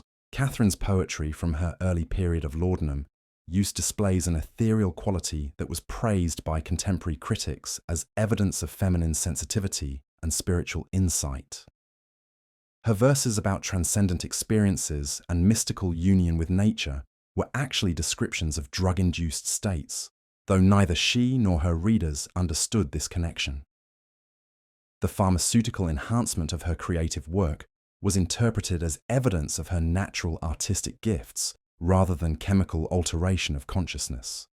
As Catherine's addiction progressed, her writing began to deteriorate in ways that mirror the cognitive decline associated with chronic opiate use. Her later poetry became increasingly repetitive and disconnected, with elaborate imagery that seemed profound but lacked coherent meaning. Her essays, once praised for their logical development and clear argumentation, became rambling meditations that lost focus and failed to reach meaningful conclusions. The decline in Catherine's intellectual capacity was gradual enough that her family and friends interpreted it as evidence of increasing spiritual refinement rather than cognitive impairment. Victorian culture's emphasis on feminine otherworldliness meant that her growing disconnection from practical reality was seen as appropriate evolution toward higher consciousness. Her addiction was literally destroying her mind, while her social circles celebrated what they perceived as her increasing ethereal wisdom. The artistic communities that flourished in certain areas of London became inadvertent gathering places for women struggling with laudanum addiction. Mrs. Beatrice Harrington's salon attracted writers, painters, and musicians who found inspiration in what they believed was the elevated atmosphere of refined conversation and aesthetic contemplation. In reality, many of the regular attendees were heavily medicated society women whose pharmaceutical consumption created an artificial sense of artistic transcendence. Beatrice's Thursday evening gatherings became legendary for the quality of conversation and the depth of artistic insight shared among participants. Guests would discuss literature, philosophy, and artistic technique with what seemed like unusual clarity and emotional intensity. The laudanum consumption that many attendees used to manage their social anxiety actually enhanced certain aspects of their aesthetic appreciation while undermining their critical judgment and practical reasoning abilities. The intersection of pharmaceutical dependency and artistic culture created a feedback loop where drug-induced experiences were mistaken for genuine creative inspiration. Women who might have developed authentic artistic talents instead became dependent on chemical enhancement that provided the illusion of heightened sensitivity while actually limiting their creative development. The Victorian equation of feminine artistic achievement with otherworldly sensitivity meant that addiction symptoms were often interpreted as evidence of exceptional creative gifts. The financial records of prominent art dealers and cultural institutions reveal the economic impact of laudanum addiction on Victorian artistic patronage. Mrs. Adelaide Pemberton's purchase records show dramatic changes in her collecting patterns that correspond directly to the progression of her pharmaceutical dependency. During her early period of moderate laudanum use, she acquired thoughtful collections of contemporary paintings and rare books that demonstrated sophisticated aesthetic judgment. As Adelaide's addiction intensified, her purchasing decisions became increasingly impulsive and expensive. She would buy entire collections without careful examination, commission elaborate artistic projects that she would abandon before completion, and make enormous donations to cultural institutions during periods of heavy medication when her judgment was severely impaired. Her pharmaceutical consumption literally reshaped the Victorian art market through erratic patronage decisions that reflected chemical alteration rather than aesthetic preference. The servants working in households where laudanum addiction intersected with artistic and intellectual pursuits developed unique skills for managing their employer's creative work. Mrs. Eleanor Blackwood's secretary, Miss Margaret Thompson, learned to recognise which of her mistress's literary compositions were produced during periods of heavy medication and which reflected more sober judgment. Margaret would quietly edit or suppress work that might damage Eleanor's reputation while preserving pieces that maintained appropriate standards. Margaret's informal censorship protected Eleanor's literary reputation while concealing the extent to which laudanum had compromised her intellectual abilities. The published works that established Eleanor's fame as a thoughtful essayist and social commentator were actually heavily edited versions of rambling pharmaceutical-influenced writings. Margaret's intervention created a false historical record that attributed to Eleanor achievements that were actually collaborative efforts to manage addiction-related cognitive decline. The educational institutions that served upper-class women began to notice patterns of academic difficulty among students whose families struggled with pharmaceutical dependency.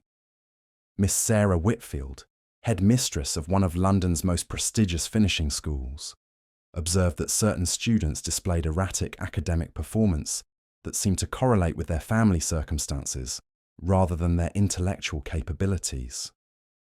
Sarah's private notes describe students who would arrive at school displaying signs of emotional disturbance and cognitive confusion that gradually improved over the course of each term as they were removed from home environments where laudanum addiction was affecting family dynamics.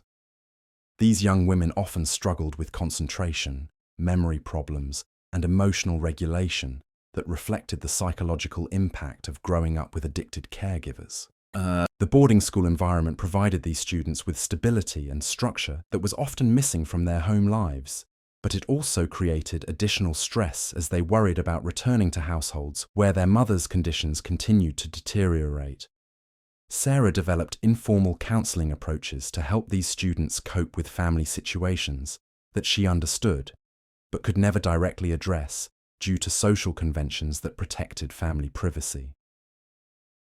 The marriage negotiations that occupied much of Victorian social life became complicated by the hidden factor of laudanum addiction among potential brides and their families. Marriage settlements required careful financial planning that was often disrupted by the enormous costs associated with pharmaceutical dependency. Mrs. Charlotte Ashworth's family discovered during her daughter's engagement negotiations that Charlotte's laudanum expenses had consumed funds that were supposed to provide the girl's dowry. The Ashworth family found themselves in the impossible position of needing to explain missing dowry funds without revealing Charlotte's addiction, which would have destroyed both the current marriage negotiation and the family's broader social standing. They developed elaborate stories about investment losses and unexpected expenses that concealed the true financial drain while arranging alternative funding sources that would allow the marriage to proceed. These financial complications created ripple effects throughout the marriage market, as families struggling with addiction-related expenses found themselves unable to provide expected dowries or maintain appropriate social positions. Young women from affected families often found their marriage prospects limited not by their own qualities, but by their family's hidden pharmaceutical expenses that had undermined their economic viability as potential wives. The secrecy surrounding these financial problems meant that families continued to maintain expensive social appearances while struggling with debt and economic uncertainty. The costs of concealing addiction often exceeded the costs of the addiction itself, as families spent enormous amounts to maintain reputations that would be destroyed if their pharmaceutical dependencies became known. The domestic architecture of Victorian homes evolved to accommodate the needs of women managing laudanum addiction, though these changes were disguised as conventional feminine comfort improvements in and privacy. Mrs. Victoria Caldwell's renovation of her Mayfair townhouse included what she described as therapeutic spaces, designed to provide optimal environments for rest and recovery from the nervous exhaustion that supposedly required her pharmaceutical treatment. Victoria's architectural modifications created elaborate systems of private spaces where she could consume laudanum and experience its effects without observation from family members or servants. Her morning room was redesigned with multiple concealed storage areas for bottles. Her private sitting room included a specially designed reclining chair that provided optimal comfort during periods of heavy medication. And her bedroom featured a complex system of locks and hidden passages that allowed her to maintain her pharmaceutical routine without detection. These architectural adaptations reveal how completely addiction had reshaped the domestic environment of upper-class households. Rooms that appeared to visitors as examples of refined feminine taste were actually elaborate pharmaceutical laboratories designed to support and conceal chronic drug consumption. The Victorian emphasis on feminine domestic authority meant that women could make extensive changes to their homes without arousing suspicion, allowing them to create physical environments that enabled their addiction while maintaining social respectability. The servants working in these modified households understood the true purpose of architectural features that were described to visitors as evidence of refined aesthetic sensibility. They learned to navigate complex systems of concealment and privacy that allowed their mistresses to maintain pharmaceutical routines while preserving the appearance of normal domestic life. The transportation systems that connected Victorian society created additional opportunities and challenges for women managing laudanum addiction. The expansion of railway networks made it possible for addicted women to maintain relationships with suppliers across greater distances, but also created situations where pharmaceutical access might be interrupted by travel delays or mechanical failures. Mrs. Arabella Thornfield's travel preparations required elaborate backup systems to ensure continuous access to laudanum regardless of transportation difficulties. Arabella's carriage was modified to include concealed storage compartments that could hold several weeks' worth of pharmaceutical supplies, and she maintained emergency reserves at various locations along her regular travel routes. Her journey planning involved not just social and business considerations, but detailed pharmaceutical logistics that ensured her addiction could be maintained regardless of unexpected delays or route changes. The railway stations and coaching inns that served upper-class travellers became informal distribution points for laudanum supplies, as entrepreneurial pharmacists and suppliers recognized the opportunities created by wealthy women travelling between their various residences. These transportation hubs developed discrete networks of pharmaceutical commerce that allowed travelling addicts to maintain their consumption patterns without the complications of carrying large quantities of controlled substances. The anonymity provided by travel also created opportunities for experimentation with different preparations and dosages that might be too risky to attempt at home. Women could visit suppliers in distant cities, try new pharmaceutical combinations, and explore alternative consumption methods without the social constraints that limited their options in their home communities. The seasonal migration patterns of Victorian society created predictable demand cycles that sophisticated suppliers learned to anticipate and exploit. The annual movement of wealthy families between London, country estates, and fashionable resorts generated opportunities for pharmaceutical entrepreneurs to establish temporary operations that served the travelling addiction market, while avoiding the regulatory oversight that might affect permanent establishments. The cultural mythology surrounding laudanum consumption among society women created a romantic narrative that obscured the devastating reality of widespread addiction. Popular literature of the period portrayed pharmaceutical dependency as evidence of refined sensibility and artistic temperament, creating cultural models that made addiction seem not just acceptable, but actually desirable for women of superior breeding and intelligence. Mrs. Catherine Morrison's library contained dozens of novels and poems that celebrated the ethereal qualities of women who consumed laudanum for their nervous conditions.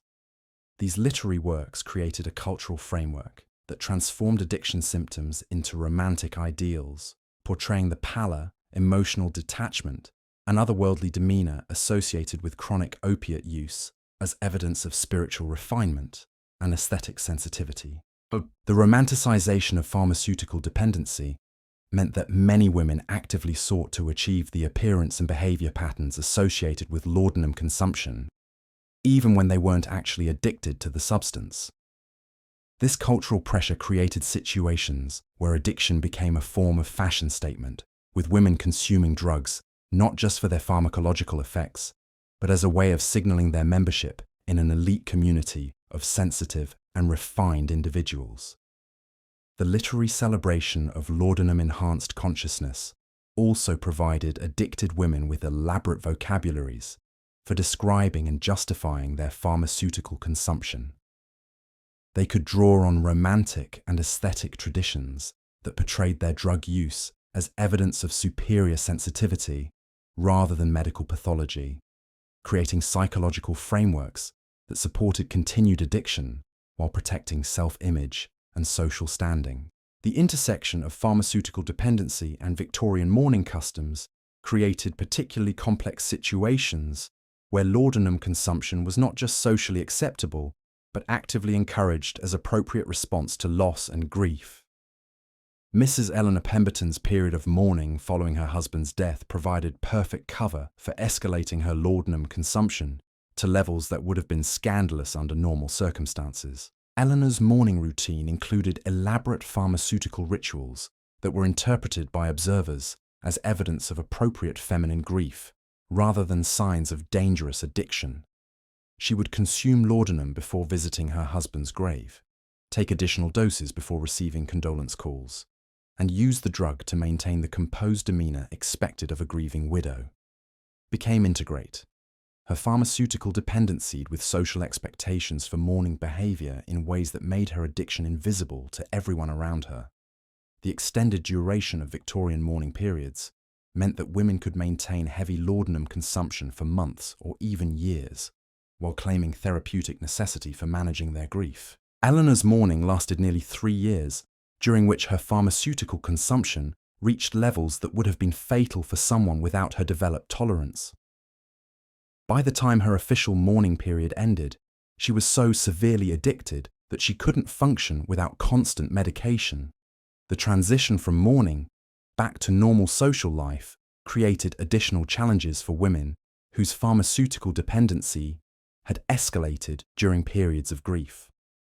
Eleanor found herself unable to reduce her laudanum consumption, even after her mourning period ended.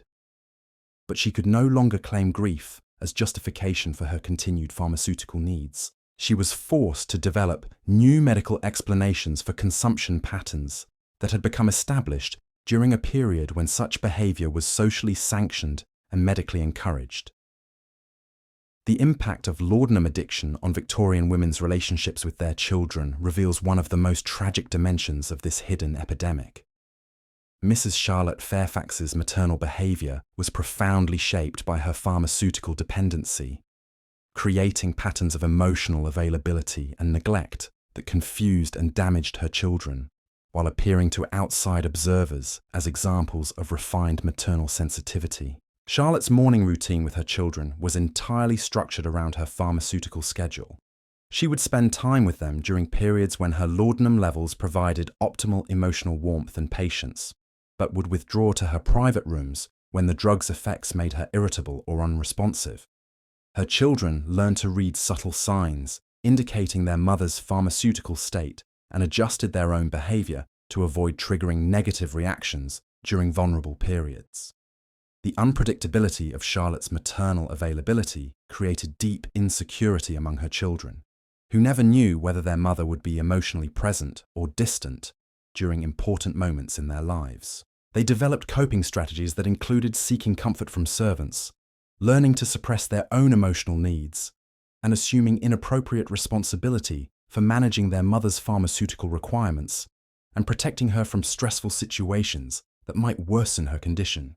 The long-term psychological impact on these children extended well beyond their immediate family relationships to shape their understanding of love, reliability, and emotional intimacy throughout their adult lives. Many grew up believing that love was inherently unpredictable and that their own needs were less important than protecting others from stress and difficulty. The pattern of pharmaceutical dependency also influenced their own relationships with medication and authority figures, as they had learned early that adults in positions of responsibility might not be capable of consistent judgment or reliable protection. The generational transmission of addiction patterns within Victorian families created cycles of dependency that persisted across multiple generations, though the mechanisms of this transmission remained largely invisible to the families themselves. Mrs. Evangeline Blackwood's daughter, Catherine, began displaying signs of what the family physician termed constitutional sensitivity at age 16, requiring pharmaceutical support that mirrored her mother's consumption patterns, despite having no conscious knowledge of her mother's addiction. Catherine's introduction to laudanum came through what appeared to be legitimate medical treatment for the severe headaches she developed during her debut season. Her symptoms were remarkably similar to those her mother had experienced decades earlier, suggesting either genetic predisposition or learned behavioral patterns that created psychological conditions requiring pharmaceutical intervention. The family physician, Dr. Marcus Fieldstone, prescribed the same graduated laudanum regimen he had used successfully with Catherine's mother, viewing the similarity in their conditions as evidence of inherited feminine delicacy, rather than recognizing the environmental factors that might have contributed to both women's pharmaceutical needs. The household routines that Catherine grew up observing had normalized pharmaceutical dependency as part of proper feminine self-care. She had learned from infancy that ladies of breeding required special medical attention, that morning and afternoon medications were normal parts of daily routine, and that maintaining composed demeanor during stressful situations often required chemical assistance. These lessons were never explicitly taught, but were absorbed through years of observation and unconscious imitation.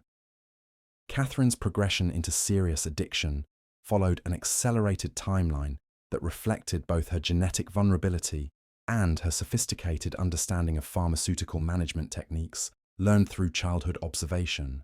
Within 6 months of beginning treatment, she was consuming quantities that had taken her mother years to achieve, demonstrating an intuitive grasp of dosing strategies and procurement methods that could only have been acquired through prolonged exposure to addiction management systems. The family's financial records reveal how addiction expenses compounded across generations, creating economic pressures that affected entire extended family networks.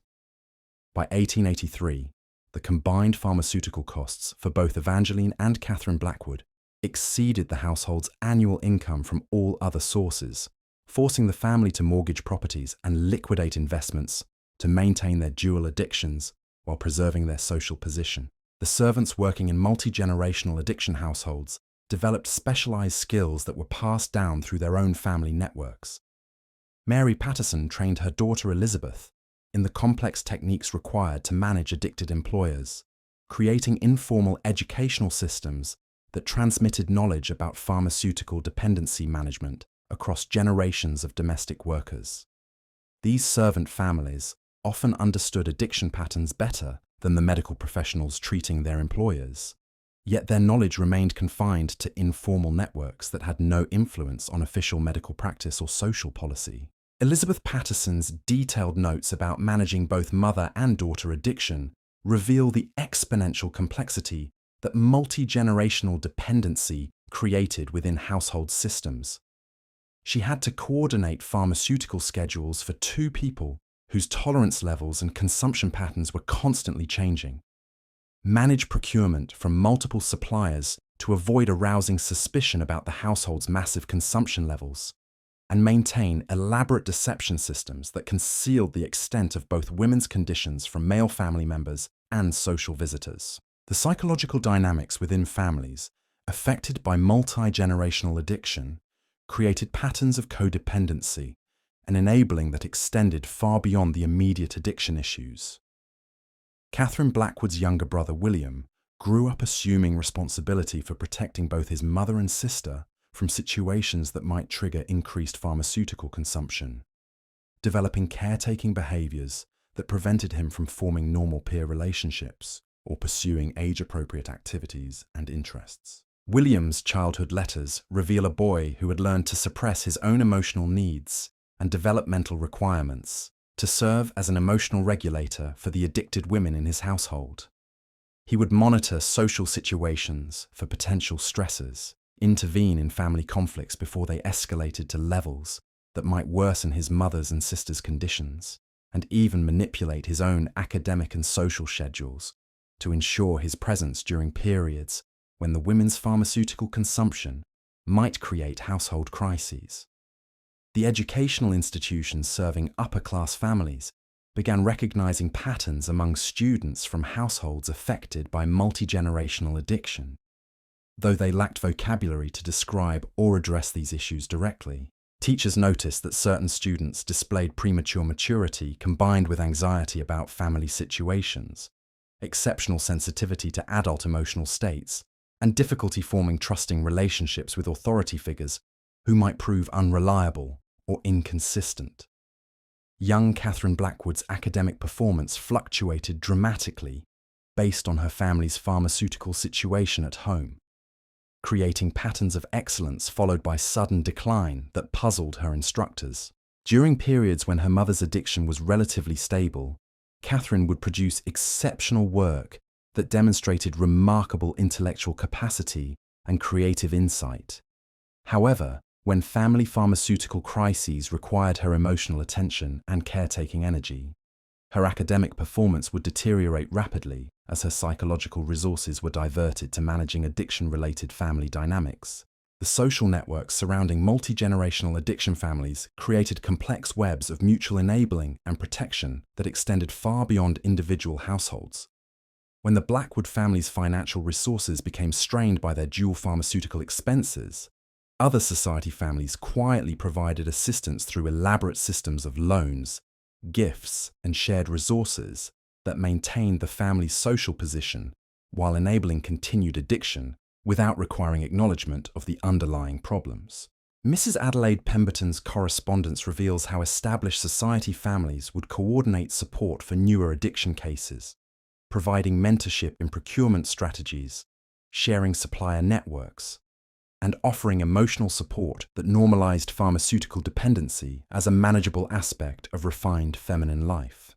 These support systems created communities of mutual dependency, where individual recovery became virtually impossible because it would require abandoning entire social networks that had developed around shared addiction management.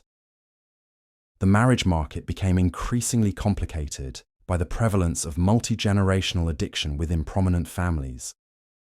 Marriage negotiations required careful investigation of pharmaceutical expenses and addiction histories that could never be discussed directly, leading to elaborate systems of coded inquiry and discrete information sharing among families considering marriage alliances.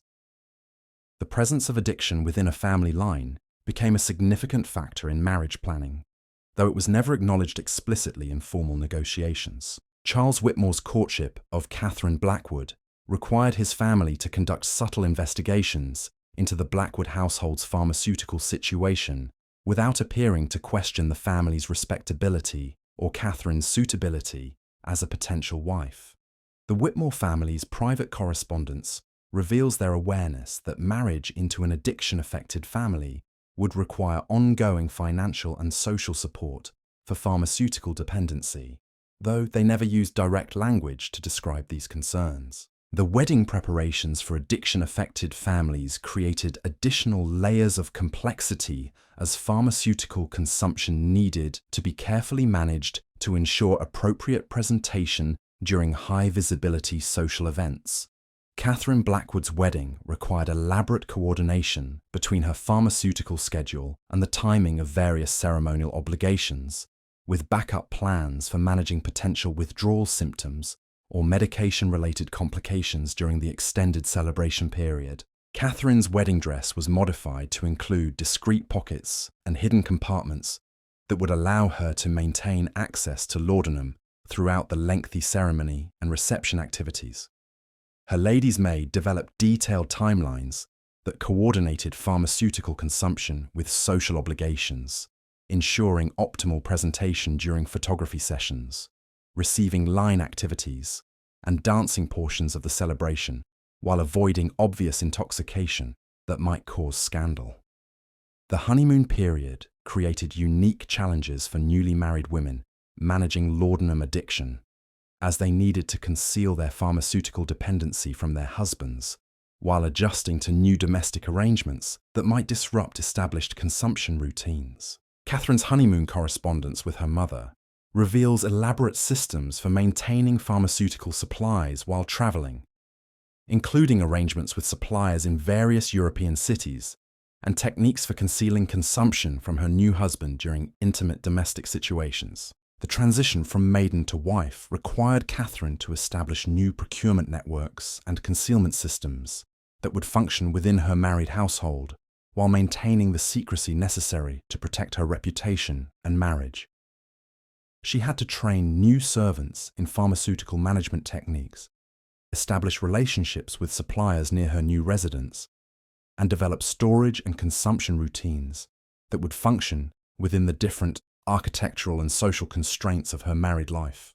The religious community serving upper-class society struggled to address the moral and spiritual dimensions of pharmaceutical dependency without acknowledging the extent of the problem within their own congregations.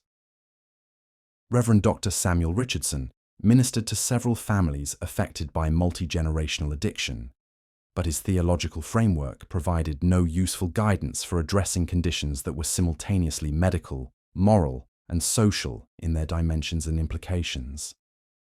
Dr. Richardson's sermons occasionally touched on themes of spiritual dependency and worldly attachments that resonated deeply with his addicted parishioners, though he remained unaware of the specific applications his congregation found in his general theological teachings. Women like Evangeline and Catherine Blackwood would find profound meaning in discussions of surrender to divine will and acceptance of suffering, interpreting these spiritual concepts through the lens of their pharmaceutical dependency, while never making explicit connections between religious teachings and their personal situations. The communion services that form the centre of Anglican worship created particular challenges for heavily medicated parishioners who needed to maintain appropriate spiritual demeanour while managing the interactions between laudanum and sacramental wine. Many women developed elaborate timing systems that coordinated their pharmaceutical consumption with church attendance, ensuring optimal spiritual presentation while avoiding dangerous drug interactions or obvious intoxication during sacred ceremonies. The seasonal cycles of church calendar events required careful pharmaceutical planning for families managing multiple addictions, as major religious holidays involved extended services, social obligations, and family gatherings that demanded sustained performance over several days. Easter and Christmas preparations in addiction-affected households became elaborate logistical operations that coordinated pharmaceutical schedules with religious observances, family visits, and social entertainment requirements. The artistic and intellectual salons that flourished in certain areas of Victorian society became gathering places where pharmaceutical dependency could be disguised as aesthetic sensitivity and creative inspiration. Mrs. Beatrice Harrington's weekly literary gatherings attracted women whose laudanum consumption enhanced their appreciation for poetry and philosophical discussion, while undermining their critical judgment and practical reasoning abilities, creating an atmosphere of apparent intellectual sophistication that was actually chemically induced. The conversations at these salons often reached extraordinary levels of apparent insight and emotional depth, as participants' pharmaceutical consumption lowered social inhibitions and enhanced emotional responsiveness to artistic and intellectual stimuli. Women would discuss literature, philosophy, and aesthetic theory with unusual passion and apparent understanding, creating reputations for intellectual brilliance that were actually based on drug-enhanced social performance rather than genuine scholarly achievement. Beatrice's salon became famous throughout London society for the quality of discussion and the depth of artistic appreciation displayed by regular participants. Literary figures would specifically request invitations to her Thursday exposure to what they believed was an unusually sophisticated and sensitive audience. The pharmaceutical enhancement that many attendees used to manage their social anxiety actually improved certain aspects of their aesthetic responses, while compromising their ability to engage in sustained critical analysis or logical argumentation. The artistic patronage decisions made by salon participants often reflected their chemically altered judgment rather than genuine aesthetic preference, leading to distortions in the Victorian art market that favoured work appealing to drug-enhanced sensibilities over pieces requiring sober critical evaluation. Painters and writers learned to create work specifically designed to appeal to audiences they knew would be viewing or reading their creations while under pharmaceutical influence, developing artistic styles that emphasized emotional impact over intellectual substance. The publishing industry that served society, women became inadvertently complicit in supporting addiction by producing literature that romanticized pharmaceutical dependency and provided cultural validation for drug consumption, presented as evidence of refined sensibility. Popular novels and poetry collections celebrated the ethereal qualities associated with laudanum use, creating cultural models that made addiction seem not just acceptable, but actually desirable for women of superior breeding and artistic temperament. Mrs. Catherine Morrison's personal library contained extensive collections of literature that portrayed pharmaceutical dependency as evidence of spiritual refinement and aesthetic sensitivity, providing her with elaborate cultural frameworks for understanding her addiction as evidence of superior consciousness rather than medical pathology. These books created vocabularies that allowed her to describe her drug consumption in romantic and artistic terms rather than clinical language that might have encouraged her to seek medical treatment. The subscription-lending libraries that served upper-class women carefully curated their collections to include works that supported prevailing attitudes about feminine sensitivity and pharmaceutical treatment, while excluding literature that might present addiction as a medical condition requiring intervention rather than a romantic ideal worthy of cultivation. This literary censorship created information environments that supported continued addiction by providing cultural validation while limiting access to alternative perspectives that might have encouraged recovery. The international correspondence networks that connected Victorian society women across national boundaries created opportunities for pharmaceutical knowledge exchange that transcended local regulatory and social constraints. Mrs. Adelaide Pemberton's letters with relatives living in various parts of the British Empire reveal sophisticated information sharing about different regional approaches to opium-based medication, creating informal networks that facilitated access to more potent preparations than were available through local suppliers. These international correspondence networks operated as unofficial pharmaceutical research communities, where women would share detailed information about dosing strategies, preparation techniques, and supplier reliability across multiple countries and cultures. Adelaide's correspondence includes elaborate discussions of the relative merits of Indian opium preparations versus Chinese alternatives, Turkish medical approaches compared to British pharmaceutical standards, and American innovations in opiate-based medication that might offer advantages over traditional European preparations. The global nature of these pharmaceutical information networks meant that addiction among British society women was influenced by and contributed to similar patterns in other countries, creating international communities of mutual enabling and support that transcended national boundaries and cultural differences. Women would maintain elaborate correspondence with fellow addicts across multiple continents, sharing procurement strategies, offering emotional support, and exchanging information about medical and social approaches to managing pharmaceutical dependency. The colonial connections that provided access to raw opium also created opportunities for British society women to develop relationships with international suppliers who could provide more potent preparations than were available through legitimate pharmaceutical channels. Mrs. Charlotte Fairfax's correspondence with trading company representatives in India reveals elaborate arrangements for obtaining high-grade opium that was ostensibly purchased for legitimate medical purposes, but was actually destined for personal consumption that far exceeded any reasonable therapeutic requirements. These colonial pharmaceutical networks operated through the same commercial and social connections that facilitated other forms of international trade, making them virtually impossible for authorities to detect or interrupt.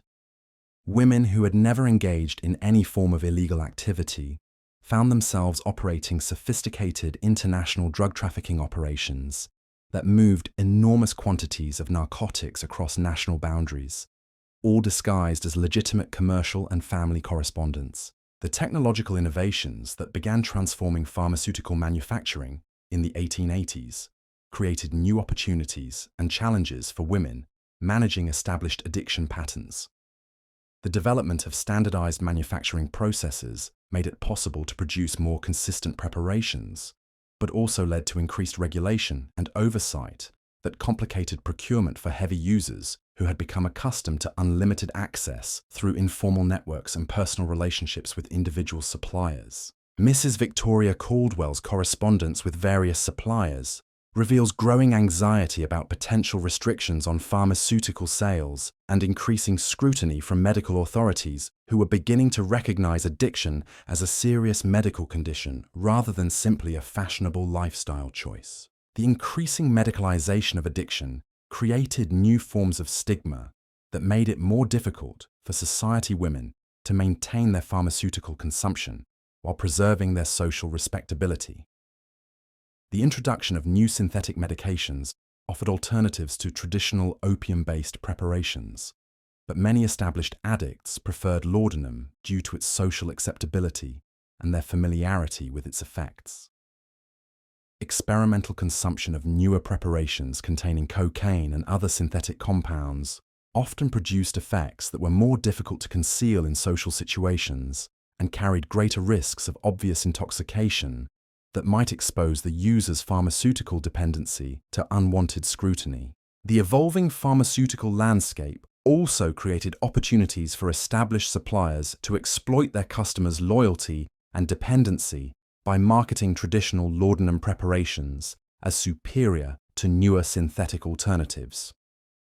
Suppliers would emphasize the natural origins and time-tested safety of opium-based medicines, while raising prices to reflect the supposed superior quality and social appropriateness of their traditional products compared to newer pharmaceutical innovations. The emergence of medical research into addiction and dependency began to filter into discussions among progressive physicians who treated society women, creating the first stirrings of professional awareness that widespread laudanum consumption among upper-class women might represent a serious public health crisis, rather than simply evidence of refined feminine sensitivity requiring ongoing pharmaceutical support. However, this evolving medical understanding had little immediate impact on treatment practices, as social pressures to protect family reputations continued to outweigh medical considerations in determining appropriate responses to obvious cases of pharmaceutical dependency. The intersection of evolving medical knowledge and established social practices created impossible situations for physicians who recognized addiction among their society patients, but lacked effective treatment options or social support for intervention approaches that might threaten family reputations and professional relationships. Medical professionals found themselves caught between their growing understanding of addiction as a serious medical condition and their professional obligations to protect patient confidentiality and family social standing. The children and grandchildren of addiction-affected families often carried the psychological and social consequences of their family's pharmaceutical dependency well into the 20th century, creating lasting impacts that extended far beyond the immediate Victorian period. The patterns of emotional regulation, relationship dynamics, and approaches to stress management learned in addiction-affected households influenced multiple generations of family members who never understood the origins of their learned behaviours or their family's distinctive approaches to managing emotional and social challenges. Young William Blackwood's adult relationships reflected the caretaking patterns and emotional regulation strategies he had learned during childhood in a household affected by multi-generational addiction.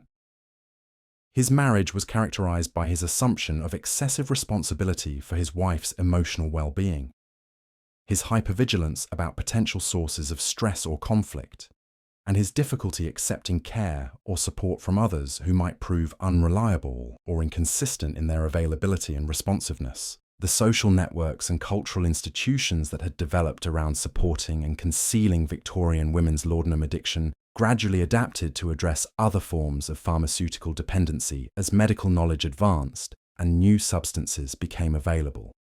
The informal support systems, procurement networks, and concealment strategies that had been perfected for managing opium-based addiction provided templates for addressing subsequent generations of women struggling with different forms of substance dependency that required similar approaches to social protection and family reputation management. The elaborate systems of mutual support, information sharing, and social protection that Victorian society women had created around laudanum addiction established patterns of community response to pharmaceutical dependency that persisted well beyond the specific historical circumstances that had originally created them. These social innovations provided models for addressing substance dependency while maintaining social respectability that influenced approaches to addiction treatment and family support for decades beyond the Victorian period. The transformation of Victorian domestic architecture to accommodate pharmaceutical dependency extended beyond individual households to influence entire neighbourhood developments and urban planning decisions. Mrs. Cordelia Ashworth's influence on the design of her family's new Belgravia mansion created architectural innovations that would be copied throughout fashionable London districts. Her architect, Mr. James Morrison, unknowingly pioneered what became standard features in upper-class homes designed to support women's pharmaceutical needs while maintaining social respectability. Cordelia's specifications included elaborate systems of private corridors connecting various rooms, allowing movement throughout the house without observation from family members or visitors. Her morning room featured specially designed alcoves that appeared decorative but actually provided concealed storage for pharmaceutical supplies. The servants' quarters were positioned to minimize observation of the family's private areas, while ensuring staff could respond quickly to emergencies without compromising their mistress's privacy during vulnerable periods. The architectural innovations that Cordelia pioneered spread throughout fashionable society as other families recognized the practical advantages of homes designed around feminine privacy and medical needs. Builders began incorporating similar features into new construction projects, creating what became known as therapeutic domestic environments that supported women's health requirements while maintaining appropriate social appearances. These modifications became so common that they were eventually considered standard elements of refined residential design, rather than accommodations for specific medical conditions. The influence of pharmaceutical dependency on domestic architecture created a parallel economy of specialized craftsmen and suppliers who understood the unique requirements of addiction-affected households. Furniture makers developed pieces with concealed compartments and hidden storage areas. Locksmiths created security systems that protected pharmaceutical supplies while appearing to serve conventional purposes. And interior decorators learned to design spaces that accommodated the unpredictable needs of heavily medicated residents while maintaining aesthetic standards appropriate for social entertaining. Mrs. Helena Blackwood's relationship with her interior decorator, Mr. Charles Pemberton, evolved into a sophisticated collaboration that addressed her pharmaceutical requirements without explicit acknowledgement of their true purpose. Charles learned to recognize the subtle requirements that guided Helena's decorating decisions, understanding that her preferences for certain types of seating, lighting arrangements, and room layouts reflected her need to manage consumption and recovery periods rather than simple aesthetic preferences. Charles developed expertise in creating environments that supported pharmaceutical consumption while maintaining social respectability, becoming known throughout London society for his ability to design interiors that promoted feminine health and well-being. His reputation attracted clients from families struggling with similar issues, though the nature of his specialized knowledge was never discussed explicitly. His success created a model that other decorators would emulate, spreading architectural accommodations for addiction throughout upper-class society without ever acknowledging their true purpose. The seasonal cycles of Victorian social life created predictable patterns in domestic space usage that reflected pharmaceutical consumption rhythms rather than conventional social customs. Mrs. Evangeline Crawford's household schedules revolved around her morning and afternoon medication periods, with family activities, servant duties, and social obligations carefully timed to accommodate her pharmaceutical needs while maintaining the appearance of normal domestic routine. Evangeline's breakfast room became her primary pharmaceutical consumption space during morning hours, with family members and servants understanding that this area was reserved for her exclusive use between 8 and 10 each morning. Her private sitting room served similar functions during afternoon hours, with elaborate protocols ensuring her privacy during periods when medication effects might make social interaction challenging or inappropriate. These spatial arrangements became so thoroughly integrated into household routine that family members followed them automatically without conscious awareness of their connection to pharmaceutical dependency.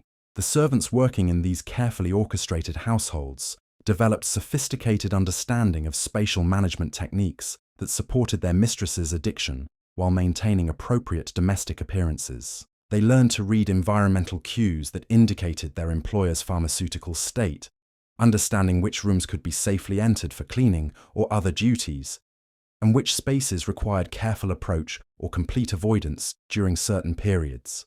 Mary Fletcher's training of younger servants included detailed instruction in spatial awareness and environmental management that protected their mistress's pharmaceutical privacy while ensuring efficient household operation. Mary taught new staff to recognize subtle signs indicating when various rooms were available for normal use versus when they required special handling due to their mistress's medical needs. These training systems created informal educational networks that transmitted knowledge about addiction accommodation across multiple households and generations of domestic workers. The garden spaces surrounding upper-class Victorian homes became additional areas requiring pharmaceutical accommodation, as many addicted women found outdoor environments particularly conducive to certain aspects of their consumption routines. Mrs. Charlotte Pemberton's garden redesign included secluded areas designed for private rest and recovery, with architectural features that provided shelter and privacy while maintaining aesthetic appeal appropriate for a fashionable residence. Charlotte's garden pavilion became her preferred location for afternoon pharmaceutical consumption during favourable weather, offering isolation from household observation while providing comfortable surroundings for managing medication effects. The pavilion's design incorporated features that supported various pharmaceutical needs, including comfortable seating arrangements, protection from weather and wind, and discrete storage areas for supplies and accessories required for optimal consumption management. The landscaping surrounding these pharmaceutical retreat spaces required careful planning to balance privacy needs with social expectations for fashionable garden design. Charlotte worked with her gardener, Mr. William Thompson, to create plantings that provided natural screening while maintaining the ornamental appearance expected in upper-class residential gardens. The resulting landscape innovations influenced garden design throughout fashionable society, as other families recognized the practical and aesthetic advantages of incorporating similar private retreat spaces into their own residential properties. The transportation infrastructure that served upper-class society adapted to accommodate the pharmaceutical needs of traveling addicts, creating informal networks of support and supply that extended across national boundaries. Mrs. Adelaide Pemberton's annual continental tours required elaborate logistical planning that coordinated pharmaceutical supplies with travel schedules, accommodation arrangements, and social obligations in multiple countries and cultural contexts. Adelaide's travelling carriage was modified to include concealed storage compartments that could hold pharmaceutical supplies for extended journeys, while her luggage incorporated hidden areas that protected essential medications from customs inspection or accidental discovery by travelling companions.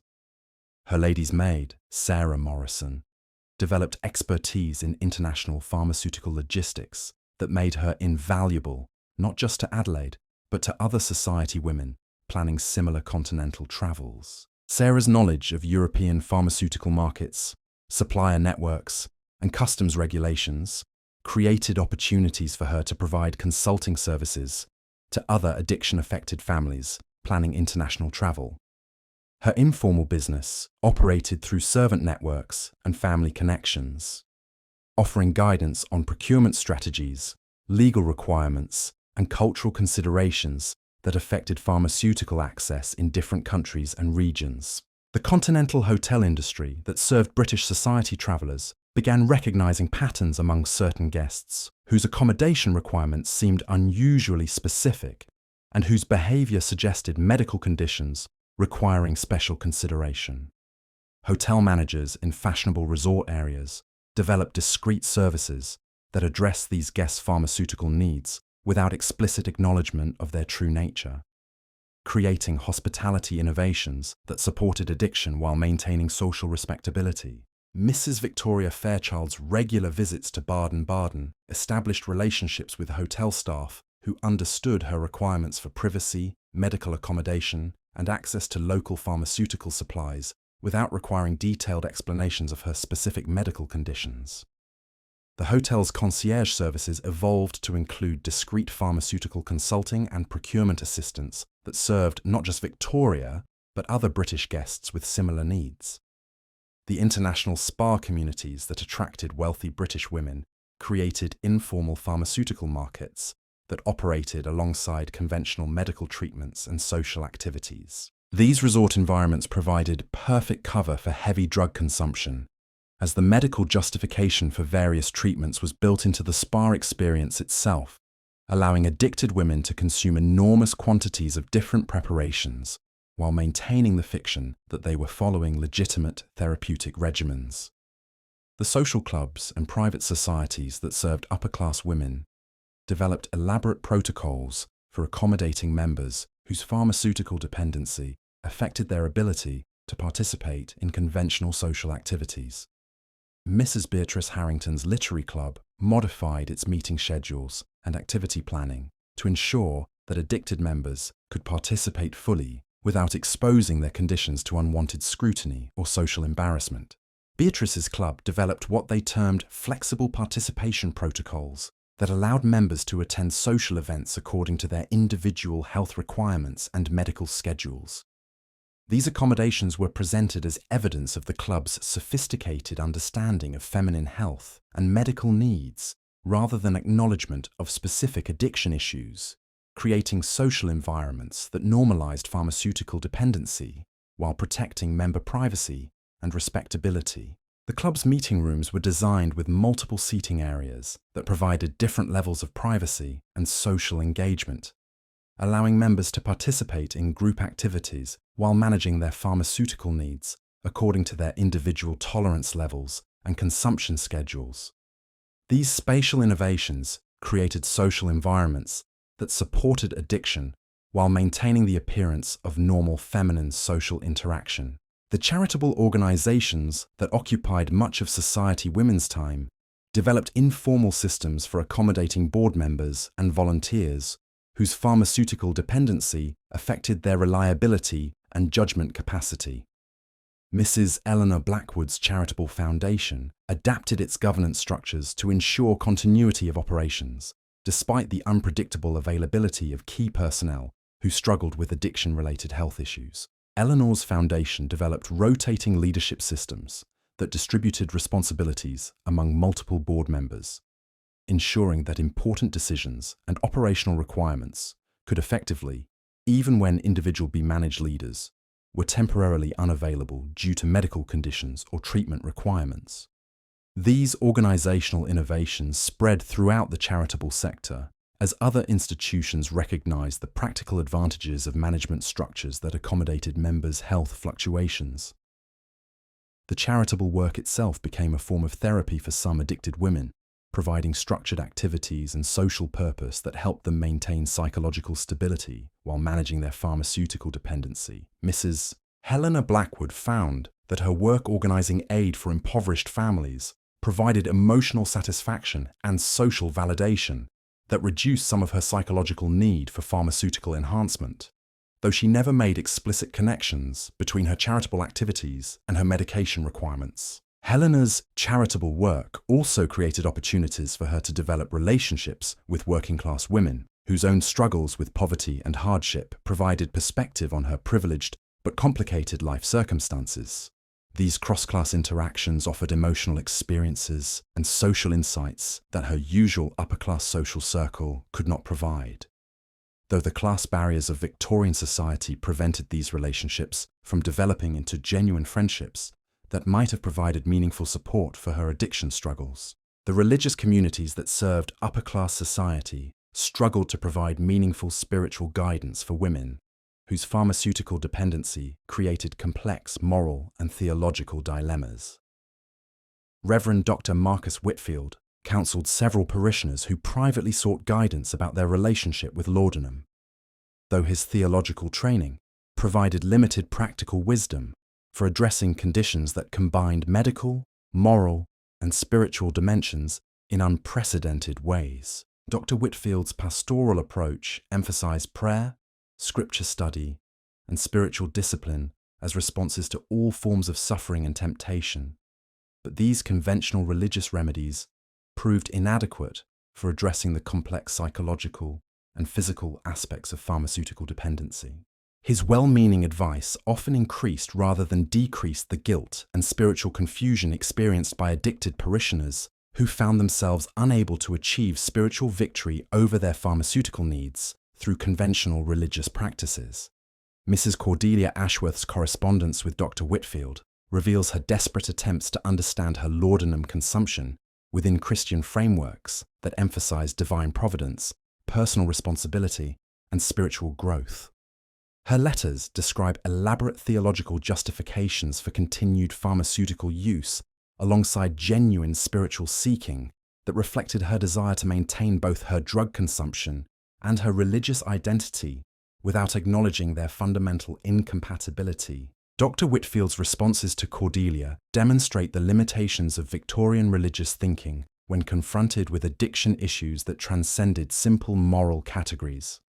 His advice emphasized spiritual disciplines and moral improvement that assumed her pharmaceutical consumption reflected weakness of will rather than medical dependency, creating guidance that increased her shame and self-condemnation while providing no practical assistance for addressing her actual condition.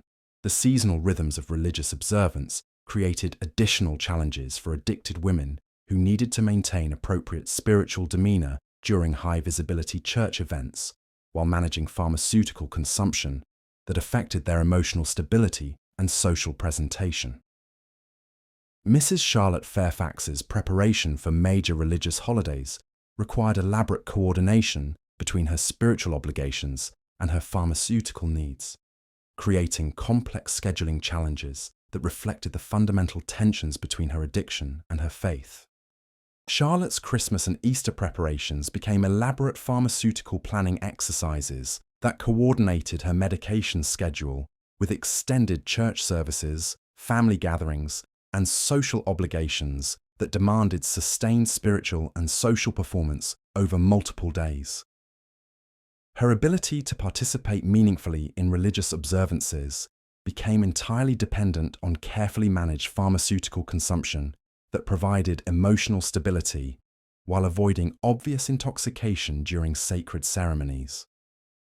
The music and artistic programs that enriched Victorian religious life provided particular challenges for addicted women whose pharmaceutical consumption affected their ability to participate in choir performances, musical presentations, and other cultural activities that required sustained attention and coordinated group participation. Mrs. Victoria Caldwell's involvement in her careful management of her low church's musical programs required Laudanum consumption to ensure optimal vocal performance, while avoiding medication effects that might compromise her ability to maintain proper timing and pitch during group musical presentations. Victoria's pharmaceutical scheduling around musical performances became increasingly complex as her tolerance grew and her consumption requirements increased, creating situations where her religious and artistic commitments conflicted with her addiction management needs. She eventually withdrew from musical activities that required sustained participation, claiming health issues that prevented reliable attendance at rehearsals and performances, while actually protecting herself from situations where her pharmaceutical dependency might become obvious to fellow participants. The international missionary activities that attracted support from upper-class women created opportunities for addicted donors to channel their guilt and spiritual seeking into charitable work that addressed global suffering while avoiding confrontation with their own dependency issues. Mrs. Arabella Thornton's generous support for overseas missions reflected her genuine desire to serve God and help others, but also provided psychological relief from the moral conflicts created by her pharmaceutical consumption. Arabella's missionary correspondence allowed her to develop relationships with religious workers in distant countries, whose dedication and sacrifice provided spiritual inspiration that temporarily satisfied her desire for meaningful Christian service. These international religious connections offered emotional experiences and spiritual insights that her drug-compromised local religious participation could not provide, though the geographic distance prevented these relationships from developing into personal accountability that might have challenged her addiction. The missionary societies that received support from addiction-affected donors developed informal understanding of their benefactors' complex motivations and inconsistent giving patterns, recognizing that some of their most generous supporters struggled with personal issues that affected their ability to maintain steady financial and emotional commitment to overseas work. These organizations learned to structure their fundraising and communication strategies around the psychological and spiritual needs of donors whose personal circumstances required special sensitivity and accommodation. The prison reform and social welfare movements that attracted upper-class women's attention created ironic situations where addicted society women worked to address social problems that included substance dependency among working-class populations. Mrs. Helena Blackwood's involvement in prison reform brought her into contact with women whose alcohol and drug problems had contributed to their criminal behavior, creating encounters that might have provided insight into her own condition if class barriers had not prevented meaningful connection and self-recognition. Helena's charitable work with imprisoned women allowed her to maintain her sense of moral superiority and social responsibility, while avoiding recognition of the similarities between her own compulsive drug consumption and the addiction issues that had contributed to her clients' legal troubles. The class-based assumptions that guided her charitable approach prevented her from recognizing that her privileged pharmaceutical consumption and the class substance working abuse she sought to address represented different manifestations of similar underlying psychological and social problems. The reform movements themselves provided structured activities and social purpose that helped some addicted women maintain psychological stability while managing their pharmaceutical dependency, though the irony of their situation remained largely invisible to participants and observers alike. The social validation and sense of purpose that came from reform work offered partial alternatives to the psychological benefits that these women derived from pharmaceutical consumption, though few made explicit connections between their charitable activities and their personal medication needs. The educational institutions that served upper-class families developed informal protocols for managing students whose family circumstances included pharmaceutical dependency among parents or siblings. Teachers and administrators learned to recognize behavioral patterns that suggested addiction-related family problems, developing supportive approaches that helped these students cope with unstable home environments while maintaining appropriate academic and social expectations. Miss Sarah Whitfield's boarding school created what she termed pastoral care programs that provided additional emotional support for students whose family circumstances required special sensitivity and understanding. These programs offered structured activities, counseling relationships, and peer support that helped students develop coping skills for managing family stress while maintaining their academic and social development within the school community. Sarah's approach emphasized building resilience and independence among students whose home environments might not provide consistent emotional support or reliable guidance, preparing them for adult responsibilities while acknowledging the unique challenges they faced due to their family circumstances.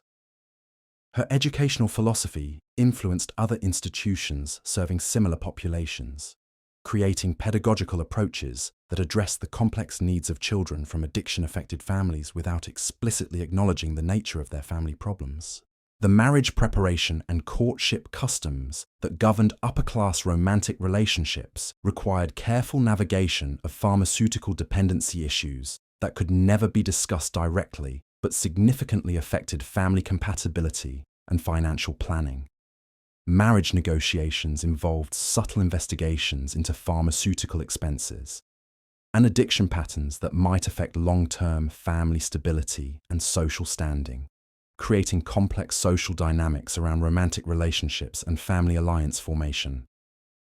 Charles Whitmore's courtship of Catherine Blackwood required his family to conduct discreet inquiries into the Blackwood household's pharmaceutical situation while maintaining appropriate social protocols around courtship and marriage negotiation. The Whitmore family's private discussions reveal their understanding that marriage into an addiction-affected family would require ongoing financial and social accommodation for pharmaceutical dependency, though these considerations were never acknowledged in formal marriage planning discussions. The wedding preparations for addiction-affected families created elaborate logistical challenges that required coordination between pharmaceutical needs and social obligations, with backup planning for managing potential medical emergencies or consumption-related complications during high-visibility celebration events. Catherine Blackwood's wedding required pharmaceutical scheduling that ensured optimal presentation during ceremonial activities, while maintaining access to medication throughout extended celebration periods. Catherine's transition from her family home to her married residence required establishing new pharmaceutical supply networks and consumption routines that would function within different household arrangements, while maintaining the secrecy necessary to protect her marriage and social reputation. Her success in concealing her addiction from her new husband while adapting to married life required sophisticated deception skills and careful management of domestic arrangements that accommodated her pharmaceutical needs without arousing suspicion. The honeymoon period created unique opportunities and challenges for newly married women managing pharmaceutical dependency, as travel requirements and intimate domestic arrangements with new husbands required adaptation of established consumption routines while maintaining romantic and social expectations appropriate for newlywed couples.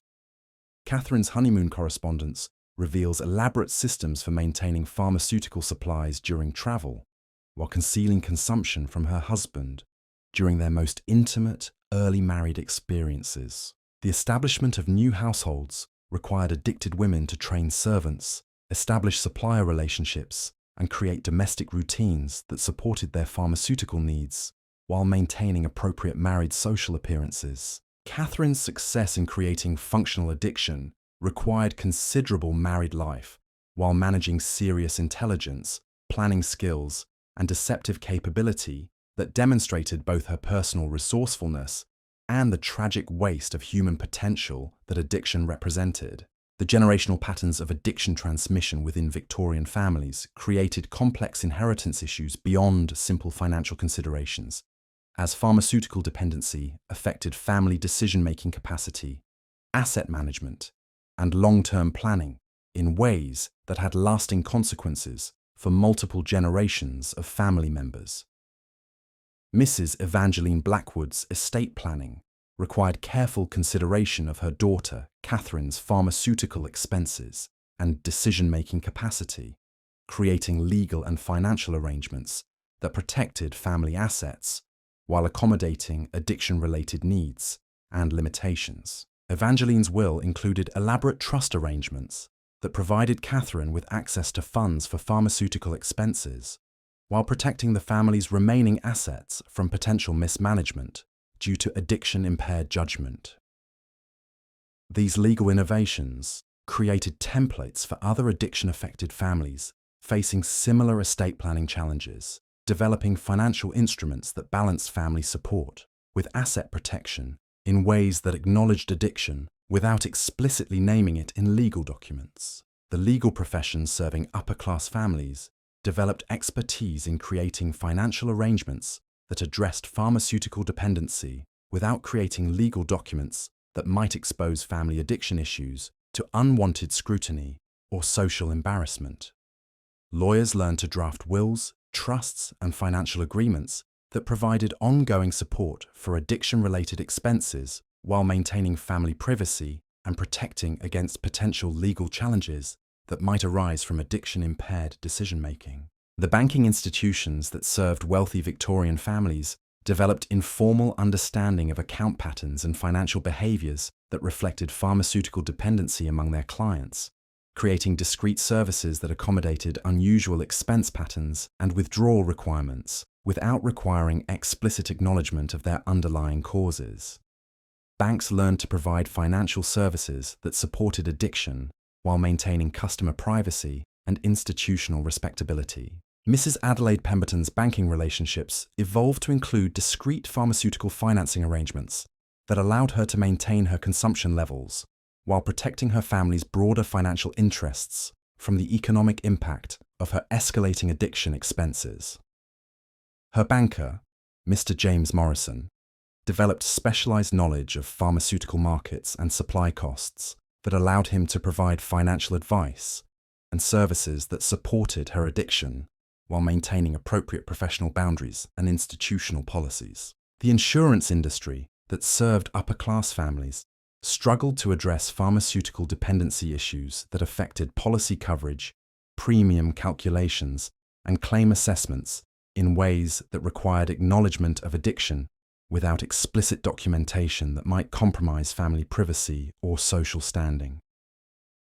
Insurance companies developed informal protocols for managing policies held by addiction-affected families, creating coverage arrangements that provided appropriate protection while avoiding explicit addiction documentation. The medical insurance innovations that began appearing in the 1880s created opportunities for addiction-affected families to obtain coverage for pharmaceutical expenses without explicit acknowledgement of dependency issues, as medical policies could frame laudanum consumption as legitimate treatment for various nervous conditions and feminine health problems.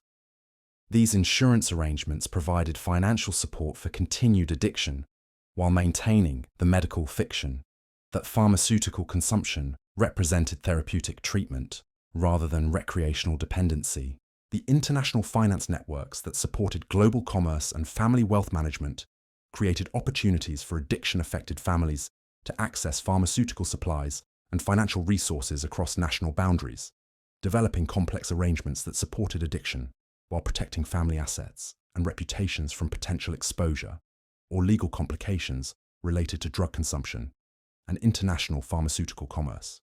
Mrs. Charlotte Fairfax's international financial arrangements included discrete pharmaceutical financing that supported her access to imported opium preparations while maintaining appropriate legal compliance with customs regulations and international commerce requirements. Her financial advisors developed expertise in pharmaceutical commerce law that allowed them to structure legitimate business arrangements that supported her addiction while protecting her family from potential legal or financial exposure related to international drug trafficking or customs violations.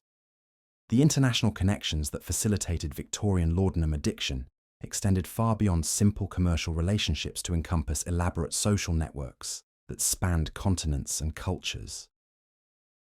When Lady Margaret Thornfield returned from her husband's diplomatic posting in Constantinople, she brought with her not only exotic silks and precious gems, but also knowledge of Ottoman pharmaceutical preparations that would transform London society's approach to opium consumption. Her Thursday afternoon gatherings became legendary among certain circles, where ladies would sample what she termed Eastern remedies while discussing the latest literary works and charitable endeavours. Lady Margaret's drawing room transformed into an informal laboratory where she would demonstrate the preparation of Turkish opium wines and Persian tinctures that were far more potent than anything available through London's conventional pharmaceutical establishments. Her guests genuinely believed they were engaging in sophisticated cultural exchange, broadening their understanding of global medical practices, while maintaining the refined social discourse expected of their position. The exotic origins of these preparations provided perfect cover for experimentation with dramatically stronger substances, as their foreign nature suggested both authenticity and respectability. Mrs. Cordelia Whitmore's sister, residing in the British colony of India, became an unwitting accomplice in international pharmaceutical trafficking through what appeared to be innocent family correspondence. Cordelia's letters contained elaborate coded requests for what she described as medicinal curiosities and therapeutic specimens that would enhance her understanding of global medical practices. These innocent family exchanges actually facilitated the movement of raw opium across international borders, with packages arriving through normal postal channels containing carefully concealed quantities of substances that were both more potent and more affordable than anything available through legitimate British suppliers.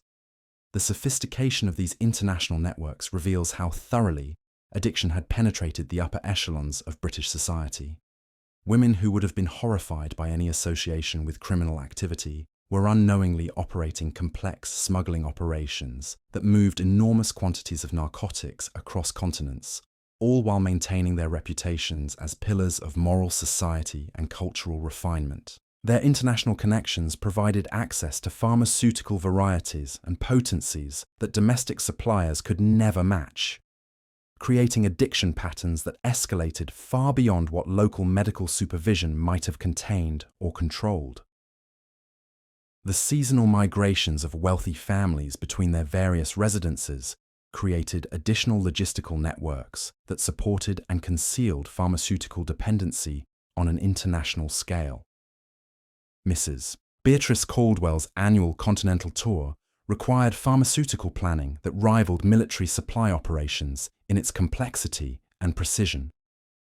Her travelling arrangements included relationships with suppliers in Paris, Vienna, Rome, and Baden-Baden, creating a European network of pharmaceutical support that ensured continuous access to laudanum regardless of political upheavals, shipping delays, or customs complications that might disrupt normal commercial channels. Beatrice's lady's maid, Sarah Morrison, developed extraordinary expertise in international pharmaceutical logistics that made her invaluable not only to her employer, but to other society women planning similar continental travels. Sarah's knowledge of European customs regulations, supplier reliability, and cultural attitudes toward pharmaceutical consumption created opportunities for her to provide consulting services that operated through servant networks and family connections. Her informal business offered guidance on procurement strategies, legal requirements, and social considerations that affected pharmaceutical access across multiple countries and regulatory systems. The continental hotel industry, serving British society travellers, began recognising accommodation patterns among certain guests, whose requirements seemed unusually specific, and whose behaviour suggested medical conditions requiring special discretion and consideration. Hotel managers in fashionable resort areas developed services that addressed these pharmaceutical needs without explicit acknowledgement of their true nature, creating hospitality innovations that supported addiction while maintaining the social respectability essential to their clientele's continued patronage and referrals. The Grand Hotel in Baden-Baden became particularly renowned among British society women for its understanding approach to guests with delicate constitutions and complex medical requirements. The concierge services evolved to include pharmaceutical consulting and procurement assistance that served not just individual guests, but entire social networks of British women whose annual spa visits had become essential components of their addiction management strategies. The hotel's staff developed sophisticated understanding of British pharmaceutical preferences, supplier relationships, and consumption patterns that allowed them to provide seamless support for heavily addicted guests while maintaining the medical fiction that justified their elaborate chemical requirements. These international spa communities provided perfect environments for pharmaceutical experimentation and consumption escalation, as the medical justification for various treatments was integrated into the resort experience itself. Women could consume enormous quantities of different opiate preparations while maintaining the fiction that they were following prescribed therapeutic regimens designed to address legitimate health concerns. The international nature of these communities also provided anonymity that allowed for experimentation with dosages and combinations that might have raised concerns in their home social circles, where their normal consumption patterns were already established and monitored by familiar physicians and suppliers. The cultural exchange that occurred within these international pharmaceutical communities created opportunities for British women to learn about addiction management techniques and consumption cultural contexts. Mrs. Victoria strategies that had been developed in different Fairchild's regular visits to European spas exposed her to German approaches to opium consumption that emphasized precise timing and measurement, French techniques for combining laudanum with wine and other substances, and Italian methods for managing withdrawal symptoms during periods of forced abstinence. These international learning experiences enhanced her ability to manage her addiction, while providing cultural justification for increasingly sophisticated pharmaceutical consumption patterns. The scientific revolution, beginning to transform medicine in the late Victorian period, created new challenges for women whose addiction had been sustained through previous decades of medical ignorance and social acceptance. Dr. Alexander Morrison's groundbreaking research into opium dependency, published in 1881, marked one of the first serious medical attempts to understand addiction as a disease rather than a moral failing or evidence of refined feminine sensitivity. However, his work focused almost exclusively on male subjects, particularly soldiers who had become dependent on morphine for war injuries, leaving the epidemic among society women largely unstudied and medically misunderstood.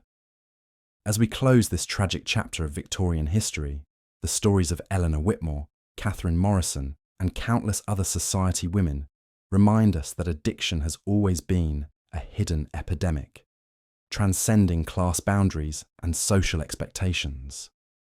These women, trapped between impossible societal demands and a substance that promised relief but delivered only deeper enslavement, represent thousands of untold stories buried beneath layers of Victorian propriety and shame. Their struggles with laudanum addiction reveal how society's most privileged can become its most vulnerable, and how the very structures meant to protect can become instruments of destruction.